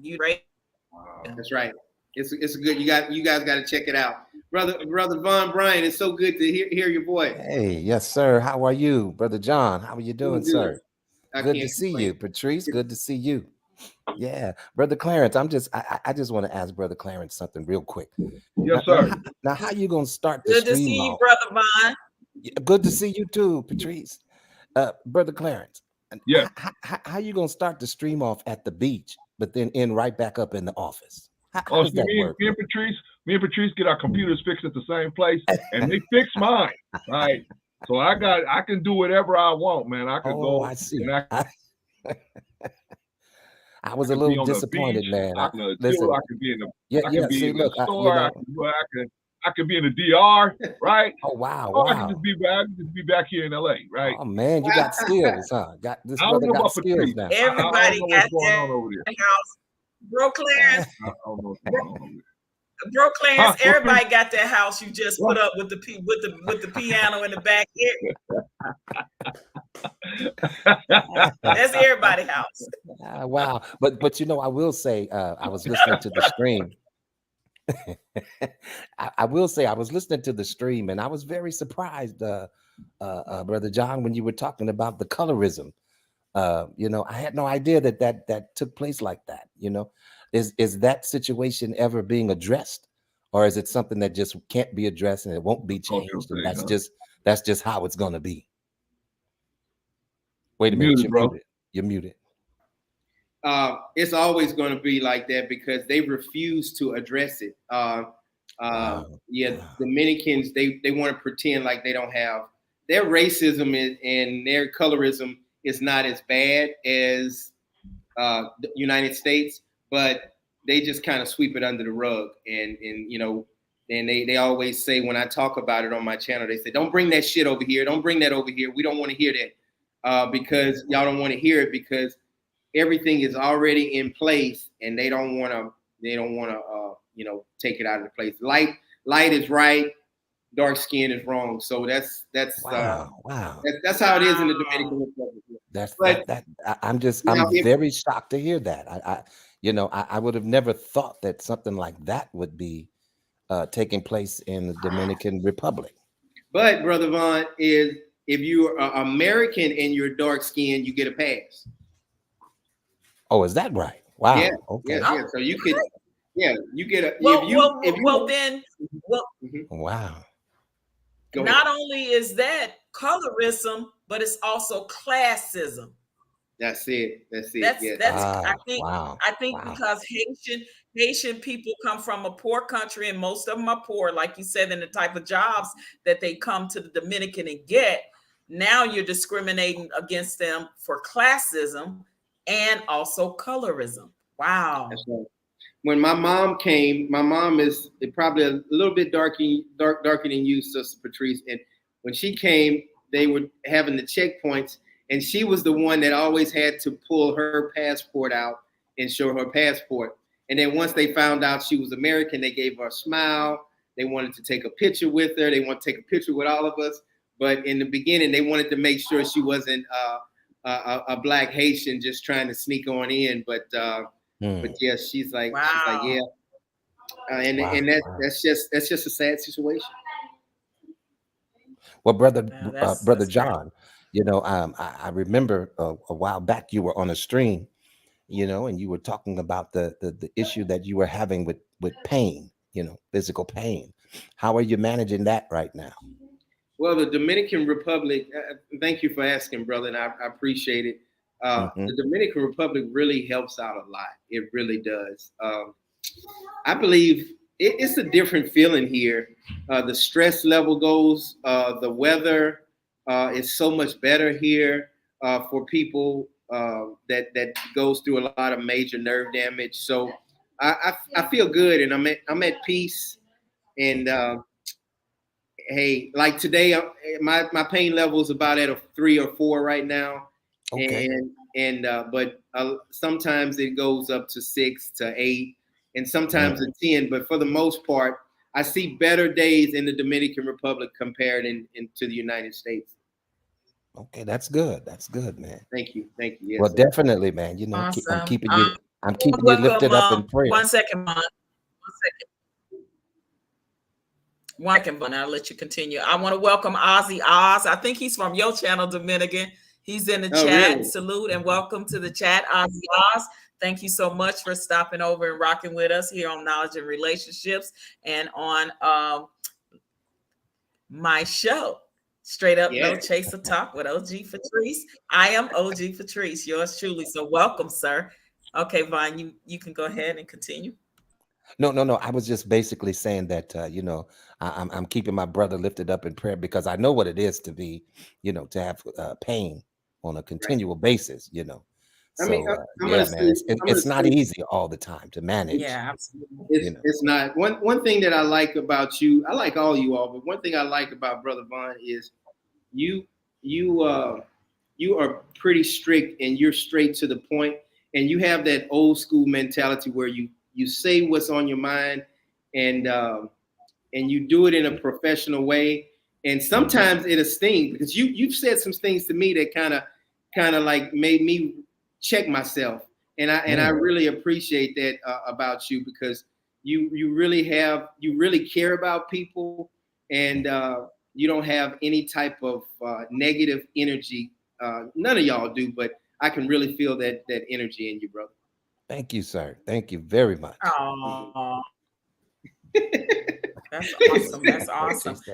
Do we have any questions in the chat? I'm not sure if I missed something. If anyone have a question in the chat, you also can type your question in the chat. Maybe you got about 10, 15 more minutes, brother. You can stay with us, I'm and then fine. we'll close. I'm good.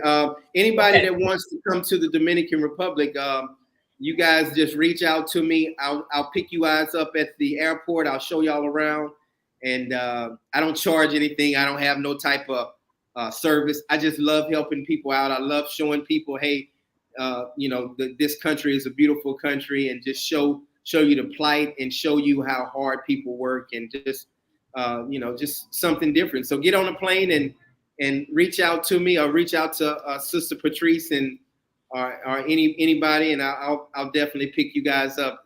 So y'all I know Sister Patrice, when are you coming? I do plan to come before, you know what? What's this? March? Maybe I'll come maybe September, August or September. I'll let you know. But yeah, I definitely could, because you're gonna have to tell me about really nice, hotels to stay at, different areas. I want you to take me to eat the best Dominican food I ever had in my life. So I'm definitely gonna need a tour. You and your lady, you and your lady can go. Yeah. Yeah. Oh yeah. She's gonna be with me. And just even homemade Dominican food, right? She's a chef. That's what she does for a living. So she'll be able to cook some food for you. So we'll do that for you also. Wow. Sound good. Any questions in the chat? I don't think it's any question. Anybody else? OG Patrice. Oh, Miss. I was wondering. Yes. Do you have a purple light on? I'm trying to, because you look kind of purple. Why today. all of a sudden? I know, and I don't know why. I don't have a purple light on. I don't know what's going on. Mr. Brian started trouble. No. All of a sudden, it just went purple. But I will say this: it's my favorite color, so I'm not gonna even hate. I'm not gonna be mad. Look over there, looking like my great Mr. sister. 84, welcome. Look, no. Salute. Salute, OG, salute. 100 watts put in the chat. 100 watts put in the chat. I'm looking like somebody auntie at the barbecue. You know what? I am somebody's auntie, and I will go to the barbecue. But I'm you an look auntie great, though. for real. You look great. I'm you an look auntie great. for real. Always good to see you. Thank you. So yes, Coach salute OG Patrice. Coach Darjean, I have a question. I'm a huge baseball fan, huge sports fan, period. So my question is, being that baseball season is coming up in about 2 weeks, my favorite time of year, so around my birthday time. I'm a huge Yankee and Mets fan. Who is your pick to win the World Series this year? Does Houston repeat? What do you think? I think Houston will repeat. I am a New York Yankee fan at heart, but I think Houston will repeat. I really like the Cardinals also. Kind of pay attention to them. Pay attention to the Blue Jays, but I think Houston will repeat. They just got it flowing right now. Even when they came, even with the cheating scandal and all that stuff, I don't believe they needed to cheat. I believe they just have that chemistry right now, and some people just have it, and they have that chemistry. But that's a great question. Now, who's your team? Yankees and Mets. Yankees and Mets both. I love both teams. I'm a New Yorker. I'm from Brooklyn. You know what I'm saying? I definitely love my New York teams, man. Like, those are my teams. I think the Mets can make some noise because they got the pitching. They've been through some stuff. I think they can make some noise. I would love to see a Subway Series. I would love to see that, but that's a stretch. Yeah. But yeah. I played in the movie For Love of the Game, and we filmed the movie at Met Stadium and then Yankee Stadium.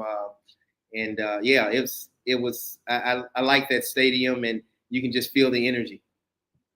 Yes, indeed. My last question, Coach Darjean, and thank you for just being a part of our platform and gracing us with your presence. Yes, my last question is, what do you think is the difference between the athletes of yesteryear and the athletes today? Like, I know it's a technology and they have like way more better technology. They have better training, they're more athletic and things of that nature. But what do you think, like mentality and even emotionally wise, what is the difference between now and then? Mental toughness. That's real easy to say. Mental toughness. It has a huge difference in it. You see it. You even see it in LeBron James, and I like LeBron James, but you see the softness in LeBron James. You don't see softness in Michael Jordan. Just the mental toughness. And let's even go to baseball. Talk about the Dominican Republic. You see the mental toughness in the Dominican people compared to the baseball players because they're used to hitting rocks and running barefooted down the street and not having food and not having an energy drink or a massage and just getting it how they live and getting it how they can and not having any running water. So the mental toughness, us drinking out of water faucets and we breaking our finger and our friend popping it back in place, that 70s and 80 babies, we were the last generation that really got that mental toughness. And I'm not saying they don't have good athletes these days, but the mental toughness is just not there. I would agree with that. I see the difference in in sports now, the toughness that, like you said, your Jordans, your Scottie Pippens, your even what's his name? Oh God, I can't think his name. Just the toughness that they had, in Major League Baseball, football, basketball. I saw it. It's a difference. It's a lot softer. I think they coddle them a lot more now too, and maybe because of the time change and the different rules and policies and procedures that is now in sports, that gives a lot more coddling and more leeway now. And I think that's why you see a lot of incidents happening now too with some of these sports some of these athletes, with what's going on with a lot of these young brothers coming in so young in the game, not being mentally aware and fully developed mentally, if you will. It was just a difference. I see a difference in the mental stability and the toughness of athletes back then. And it was harder on them. It was harder when I saw Jordan and Pippen them and all them come up, and that's why I don't even watch sports no more. Right. Actually, particularly, it's just different. It's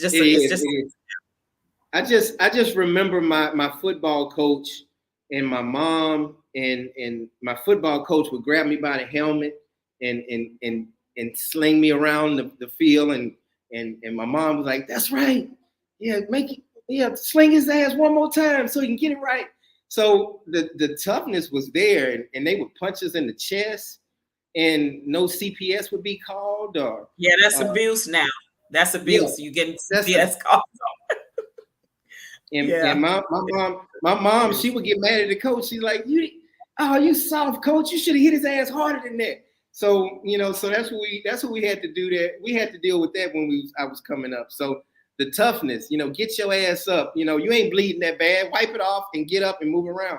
So it's just not there anymore. And I made my son mentally tough. I taught him not to be mentally tough. So I would punch him in the chest, and I would tell him to shake it off. And if he was bleeding and shut up and suck it up, So now he kind of has that embedded in him, and I believe he's gonna get drafted because of that, because he has that mental toughness. Awesome. Yeah, be telling you, suck it up, buttercup. That's right. And he's dealing with the racism. I'm gonna say this: he's dealing with the racism right now. he was in the beginning. He was Where? like, Dad, yeah, in Texas, in Dallas. He's in Dallas, Texas, and Oh, he said, wow. Dad, they call me monkeys. They What? had a banana. They had a banana in my locker room. I said, Oh, yeah. I my said, goodness. in In the beginning, he Texas? was like, yeah, in Texas. In the beginning, he was like, nah, I don't see that, Dad, and they don't. He said, yeah, Daddy, I'm starting to really see it now. But They see is it white people that's doing it, or is it colorism with black people that's doing it? No, it's no black people in baseball. So my Oh, son, he plays baseball, and he's going through the wow. same thing. I told him it was coming. When he was in middle school and a freshman in high school, he was like, no, I don't really see that. But now as a sophomore, junior, he's starting to see it, and Wow, the he's whole monkey calling and the banana thing. It even pisses me off and breaks my heart when we do it to each other. I can't stand to see us call each other monkeys and gorillas and apes and and stuff. And we do it to each other. And that's the sad part that about how the ideology and doctrine of racism is so deeply embedded and conditioned in us that we actually call each other the names that they call us. And that's the sad part for me when I see them do that. And for it to be 2023 in Texas and your son is experiencing it. But I'm not surprised because we all know that Texas is a very racist Confederate state. It right. just is. It's just, I know me, and it's just because I know how it is here in Arizona. I have to be careful and watch my step, here because I'm telling you. And it just, last week, I didn't mean to cut you off, Sister Patrice. I'm sorry. no, go ahead. Go ahead. Last week, my son called me and he said, Daddy, I was peeling a banana, and one of my white teammates walked up to me and said, monkeys peel their bananas just like you peel your banana. So I always taught my son to turn his banana upside down because it peels easier and fast. He said, and so they always throw little slick comments. I said, you're gonna start picking it up. And he said, Dad, I see exactly what you're talking about. And so when he called me, someone that said he was a friend, of your sons. A teammate. Yeah. A teammate. I mean, yeah, you got 15, 16 white kids on the team. He's the only black. But one of the kids walked to him and said, hey, I was watching the Discovery Channel and monkeys peel their banana just like you peel your banana. And then my son just kind of stared at him. He said, Daddy, I felt like punching him dead in the face. But I just, he just kind of nodded his head and just kind of stared. And then he didn't say nothing. And then he just walked off or whatever. But they throw little slick comments in there and stuff like that. Yeah. Yep. Absolutely. Brother, and it's sad that your son is experiencing that. Yeah, that's definitely, that's horrible, man. That's horrible, and these are his teammates. That's his teammates, and that's what I had to deal with. That's what Colin Kaepernick. See, I don't know if I would be able to do that. Listen, I'm here being a part of the team. Them? Is he documenting it? I mean, no, it's so sorry, random. No, I just was saying, was he reporting it and documenting it? He's told the coach about it, and then the coach, they'll say, "Oh man, did you say that?" Yeah, but I didn't mean nothing by it. I really was watching the Discovery Channel, and I saw that monkeys peel their bananas the same way, you do. Oh man, come on, man. Yeah, well, coach. Well, wow. We don't have no proof that he was trying to be racist or anything like that. But that's wow. Yeah, and then the coach just kind of rolled with it and kind of let it slide most of the time. But I told the coach the other day. I said, man, don't be surprised if my son just snap one day and knock one of them kids cold out. And he said, yeah, we don't want that to happen. So I'm gonna talk to the whole team and be careful with their words and blah blah. Yeah, and listen, how does that affect the way? How does that affect the way that you see if they push him to that, and then now the angry black man, now they're the savage. Now they're the angry black man or savage black person when they do that. If they do lose it, you know, from continuously getting harassed with racism, and then they lose it, and then now they're turning into, you're the angry black man that's a savage, that's, you know, see, this is how all black men are. You get stereotyped, and it's sad. I'm sorry, Vaughn, I didn't mean to cut you off, because I'm coming in with a late delay, so you can go ahead and respond. Oh no, that's okay. That's okay. I was just wondering, you know, that's an awful lot of stress to have to deal with, you know, when you're being spoken to that way. How does that affect the way that he's playing? Oh, he's the only sophomore. He's so good. He's the only sophomore that plays. So they had to move him up from the freshman team to the varsity team because he's that good. But he bats like 7th or 8th, and he's not really doing as good as he should. But next year, I said, next year is going to be your year, son. And it's a reality check to him. I told him, I'm so glad you're going through this, because that's going to make you stronger. So he's having a rough sophomore year right now, but next year, his junior, senior year, he's going to tear it up. But that's really unfortunate to hear. Wow. He calls me crying sometimes. He calls me like, Dad, I'm ready. I'm ready to come to the Dominican Republic. And I believe he may come to the Dominican Republic and just finish his high school up here and just play baseball. This is the baseball capital anyway. So, yeah. Yeah. Wow. And I know, brother, I'll say this. Got to drop down, so I'm going to just say. Go ahead. Got any more last word, John, parents, before you go down? But John, you go ahead and say what you got to say. I want brother parents who say leave if he got any last thing he want to say. Yeah, there's so many good white people go ahead, out John. there. It's so many good white people out there. It's so many. I got so many awesome white friends, but you got those trash people that still has that racism inside of them. So I got some good white friends that don't step over the line. So I just want to say that.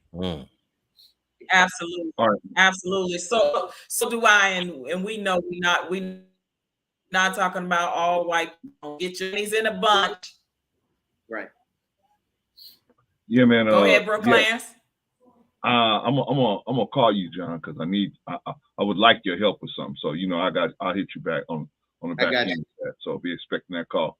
But this girl's doing good, man. She getting better every time. Getting better every time. Oh, maybe that's because I'm coming up. No, I'm just saying. You're getting better. You're getting better every time, man. You're doing good. You guys, this is a great stream, and definitely, man, keep going. Both of you guys, keep doing your thing, Patrice. Keep doing your thing, John. You guys are doing great. You're doing good too, brother. You're doing good too. I'm trying to be like y'all, man. Absolutely. I'm taking notes. I be taking notes from my bro. He don't know it, but I be taking notes from him too. The only thing I'm gonna talk about straight no chaser with OG Patrice is you gotta let us know. You gotta let us know what's going on. I'm here. I'm on another stream, and my sister let me know. She said, "Hey," Sister Annie was like, "Hey, Patrice is on." I was like, "What?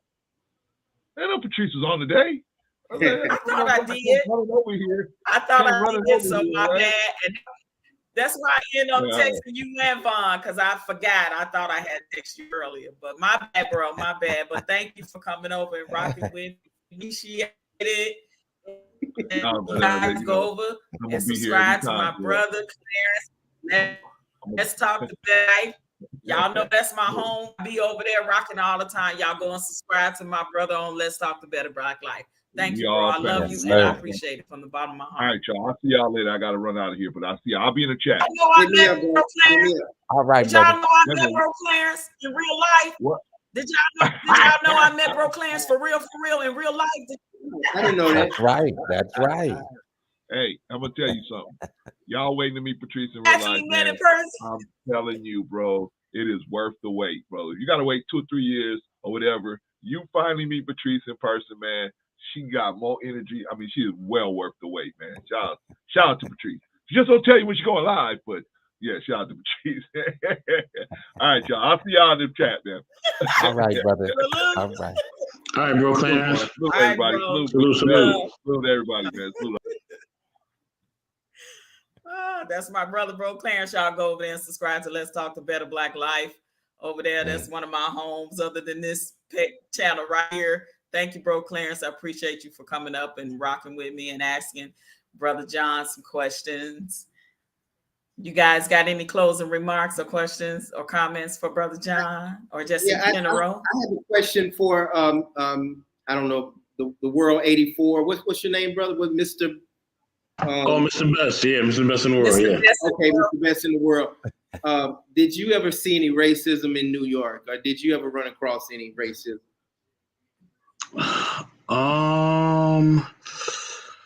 In New York, not really, not too much, because in New York, man, like, you don't really want to kind of do that because anybody could be from any neighborhood. So if you racist towards somebody, like, you know that their neighborhood gonna come after you, and you know that if you've been in New York, you know what I'm talking about. Like, if you racist towards like somebody from the Caribbean, their community gonna come after you, and there's a lot of them.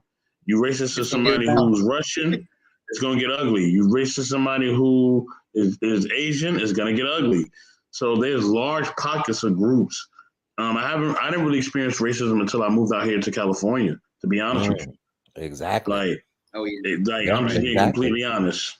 Yeah, exactly. Even in Chicago, you know, I didn't witness as racism to the degree that I have witnessed it here in California. You see what I'm saying? So what about you, Patrice? Oh, wow. What about you, Patrice? I guess because I spent the majority of my can you hear me? Can you hear me? Yes. Can you guys hear me? Yes. Okay. Yes. I experienced some in Chicago, but I think I experienced more colorism than racism, right? From people. But when I moved to Vegas, I experienced a lot of racism, especially when I dated interracial. I would get profiled every time I was with my ex and we were going through the casinos or sitting there gambling or whatever the case may be. And they would always come and card me because they thought that I was a lady of the night, literally, for real. That happened to me at least 3 times in Las Vegas until my ex threatened, to sue certain casinos, and he wrote a letter to the CEO of the casino and threatened to sue. Every time we would just be either walking through the casino. It was only when I was in the interracial relationship. Now, mind you, I know that for the most part that Vegas was, if they see a Black woman with a Caucasian man or a man of another race, because of the prostitution and everything, it just looked like a norm for them. But they actually racially profiled Black women, specifically when they saw you with a man of a different race. I got carded so many times, it was ridiculous. And I was not dressed like one, but it's just the way that they treated me when I was dating. And listen, and I experienced it also when in show business for a long time. I experienced when I was doing shows in Vegas as well, but predominantly it was in the casino industry. You get it a lot, and especially if you are dating someone of another race. If you was with two Black, a Black man, Black woman, and you just look suspicious, you would get carded. But if you was dating outside your race, oh yeah, it happened to me a lot. I can imagine. And now that I'm here, I've experienced it here in Arizona as well. Yeah, go ahead. Oh, yeah. I'm going to have to step down. I have a call that's coming through, but it's been a pleasure, OG Patrice and Brother John, always good to see you, my brother, Mr. Best in the World, 84, Godspeed, Mr. Brian. Yes. And I look forward to the next time we can all get together. Yes. God bless you. Yes, sir. Let's talk to Better Life as well. Thank you for coming up. I appreciate you. And Mr. Glucose, thank you, a salute, and welcome to the chat. I appreciate you stopping in. Oh yeah, Yeah. Arizona definitely. Now, It's very racist. I've been to all of those states. I've been to just about everywhere. I lived in Florida. Florida has racism, but I was born and raised in Louisiana, Mississippi, and Louisiana and Mississippi is on a whole different level when it comes down to racism. Whole different level. They are just outright. I could remember going to these my baseball buddies' houses, and I would see these signs. It says "No niggers past this point," and the signs are still up there today. I think I told you this story, Sister Patrice. I don't know if you remember, but I was about 13 years old, and we had a big tournament, and I was the only black guy, and the whole baseball team decided to put white sheets on their face at 12 o'clock midnight, and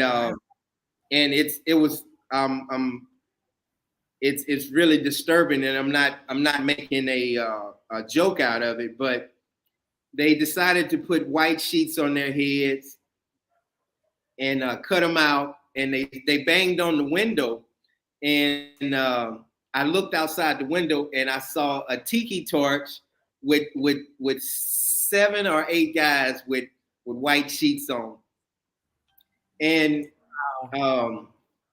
the coach, you know, I ran out. I was scared. I knocked on the door. I said, Coach, the Ku Klux Klan is outside my window. And he said, John, there's no Ku Klux Klan on the outside of your window. I said, they're out there right now, Coach. You got to go check it out. And so here comes the baseball team running around the corner, say, hey, we got you. We got you. You thought you was going to be dead. And the coach, you know what the coach said? The coach said, give me your keys. Everybody give me your keys. Give me the F-150 keys. Give me your credit cards. Give me the keys. Y'all are punished. And he said, no F-150 for a whole week. No credit card use. No McDonald's for the whole week. Give me your stuff right now. Y'all are punished. Don't you ever do that again. Now, I apologize to John. We sorry. And that was a cruel joke. But they got punished. They got their F-150s taken away, Miss Patrice, for a whole week. Right. Well, you guys, I don't know if you heard just recently the incident that has happened for Irvin while he was out here doing the Super Bowl, right? And you know he is suing the hotel, and I think he should even sue, because I think he was thrown out of the hotel and dismissed from ESPN and all of them. And I mean, to see that black man, you know, on a panel crying, saying he feel like back in the days of when, you know, a woman could say a black man done something to him, you know, he feel like he getting lynched all over, you know, over again like they did back then. It's sad that and it happened right here in Arizona where I am doing this Super Bowl. And when you look at the tape, in my humble opinion, he did nothing wrong. So, but she was a white girl, and she said that he harassed, I ain't gonna say assaulted, harassed, SH her. And so we got that situation going on, and a lot of people been talking about it. I told Bro Clarence to do something on it, but it's unfortunate a lot of times that these things are still happening in America. You know, I know the Southern, a lot of the Texas, the Mississippis, the Alabamas, the Arkansas. Oh yeah, they outlandish with theirs. They in your face. You know, a lot of times some states kind of be more low key with it, because they kind of low key with it in Chicago a little bit, but here, yeah, they kind of in your face with it a little bit too. They'll let you know, you'll get it whether they want to associate with you or not, or have anything to do with you. You know, not all, some. Let's just put that disclaimer out there. But it's unfortunate that this is still happening in 2023. And brother, you have been so patient, and you have gave me a wonderful interview, and you rocked with me all this time. I'm so glad that you're feeling better. You're in a good mood. You're being able to come up here and do this interview, and not being in any major pain. But thank you so much. I'm so honored and so appreciative for this interview, and I'm so honored, and I thank you again. And I look forward to working with you on the documentary. It's gonna be awesome. If I'm excited. 84, do you have any last words before I let him close out?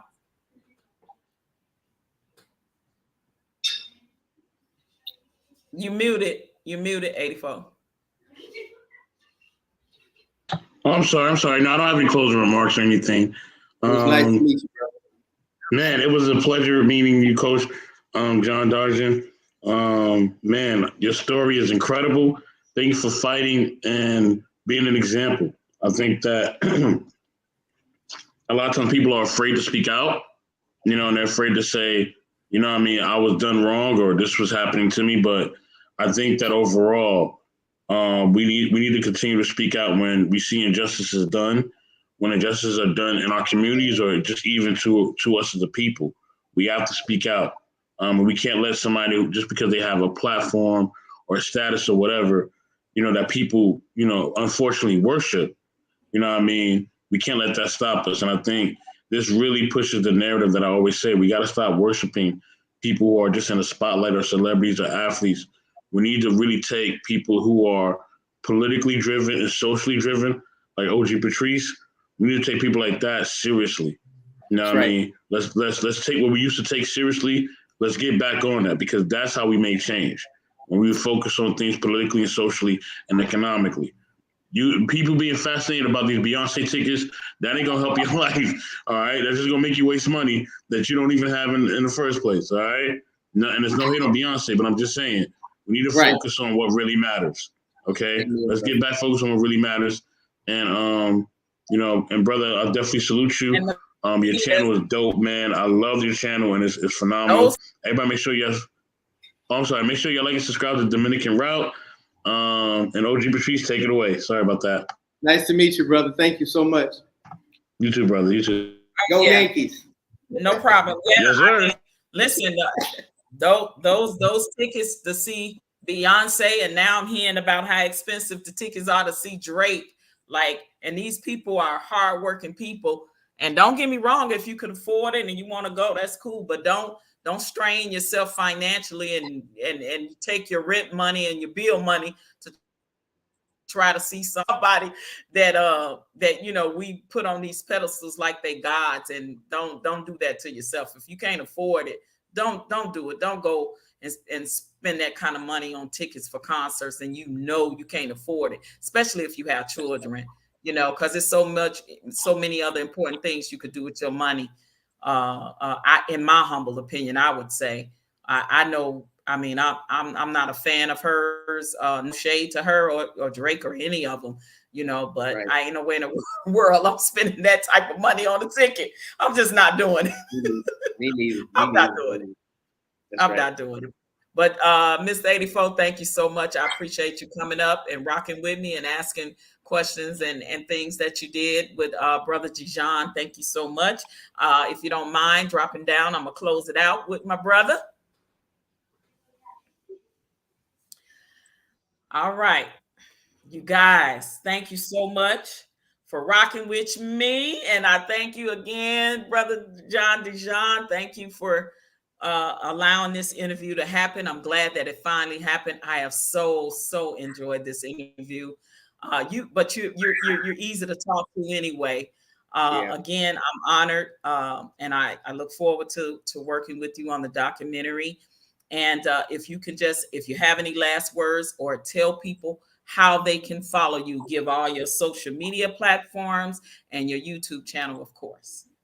Okay, thank you. So my platform, the one that I'm most proud of is the Dominican Route. We have so much energy there and so much love, and we talk about a lot of positive things. So go to YouTube, The Dominican Route, And like I said before, if you guys ever want to take a trip with your significant other or just by yourself, just shoot me a comment on the Dominican route.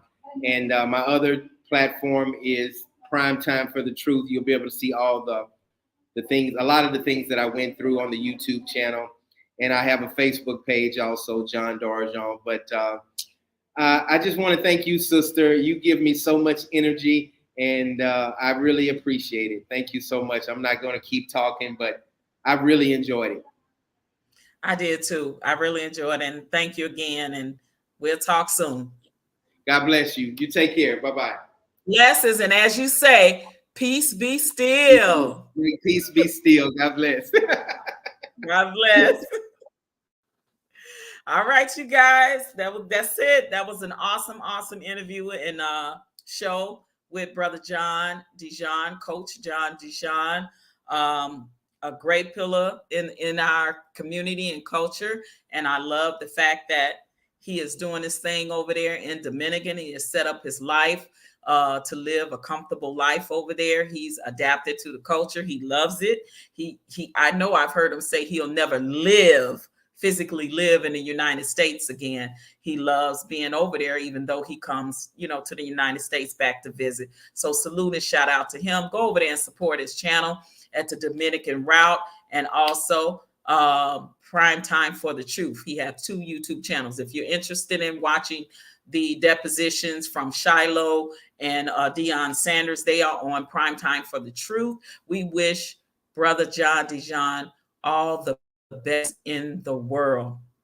Guys, thank you so much. I appreciate y'all rocking me. We are going, pretty close to, we started at 4 something?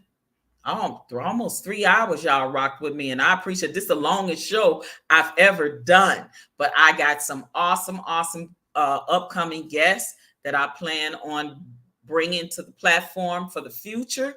Again, if you did not hit that like button, you still got time to do it now. Hit that like button, subscribe, and share. Tell a friend to tell a friend about Knowledge and Relationships YouTube channel, and tell a friend to tell a friend about OG Patrice Straight Up No Chaser show on Knowledge and Relationships channel. I love you guys. I thank y'all for rocking with me. You all have a great and blessed rest of your week, and love on somebody for real. Bye. Hello and goodbye. Hello and goodbye.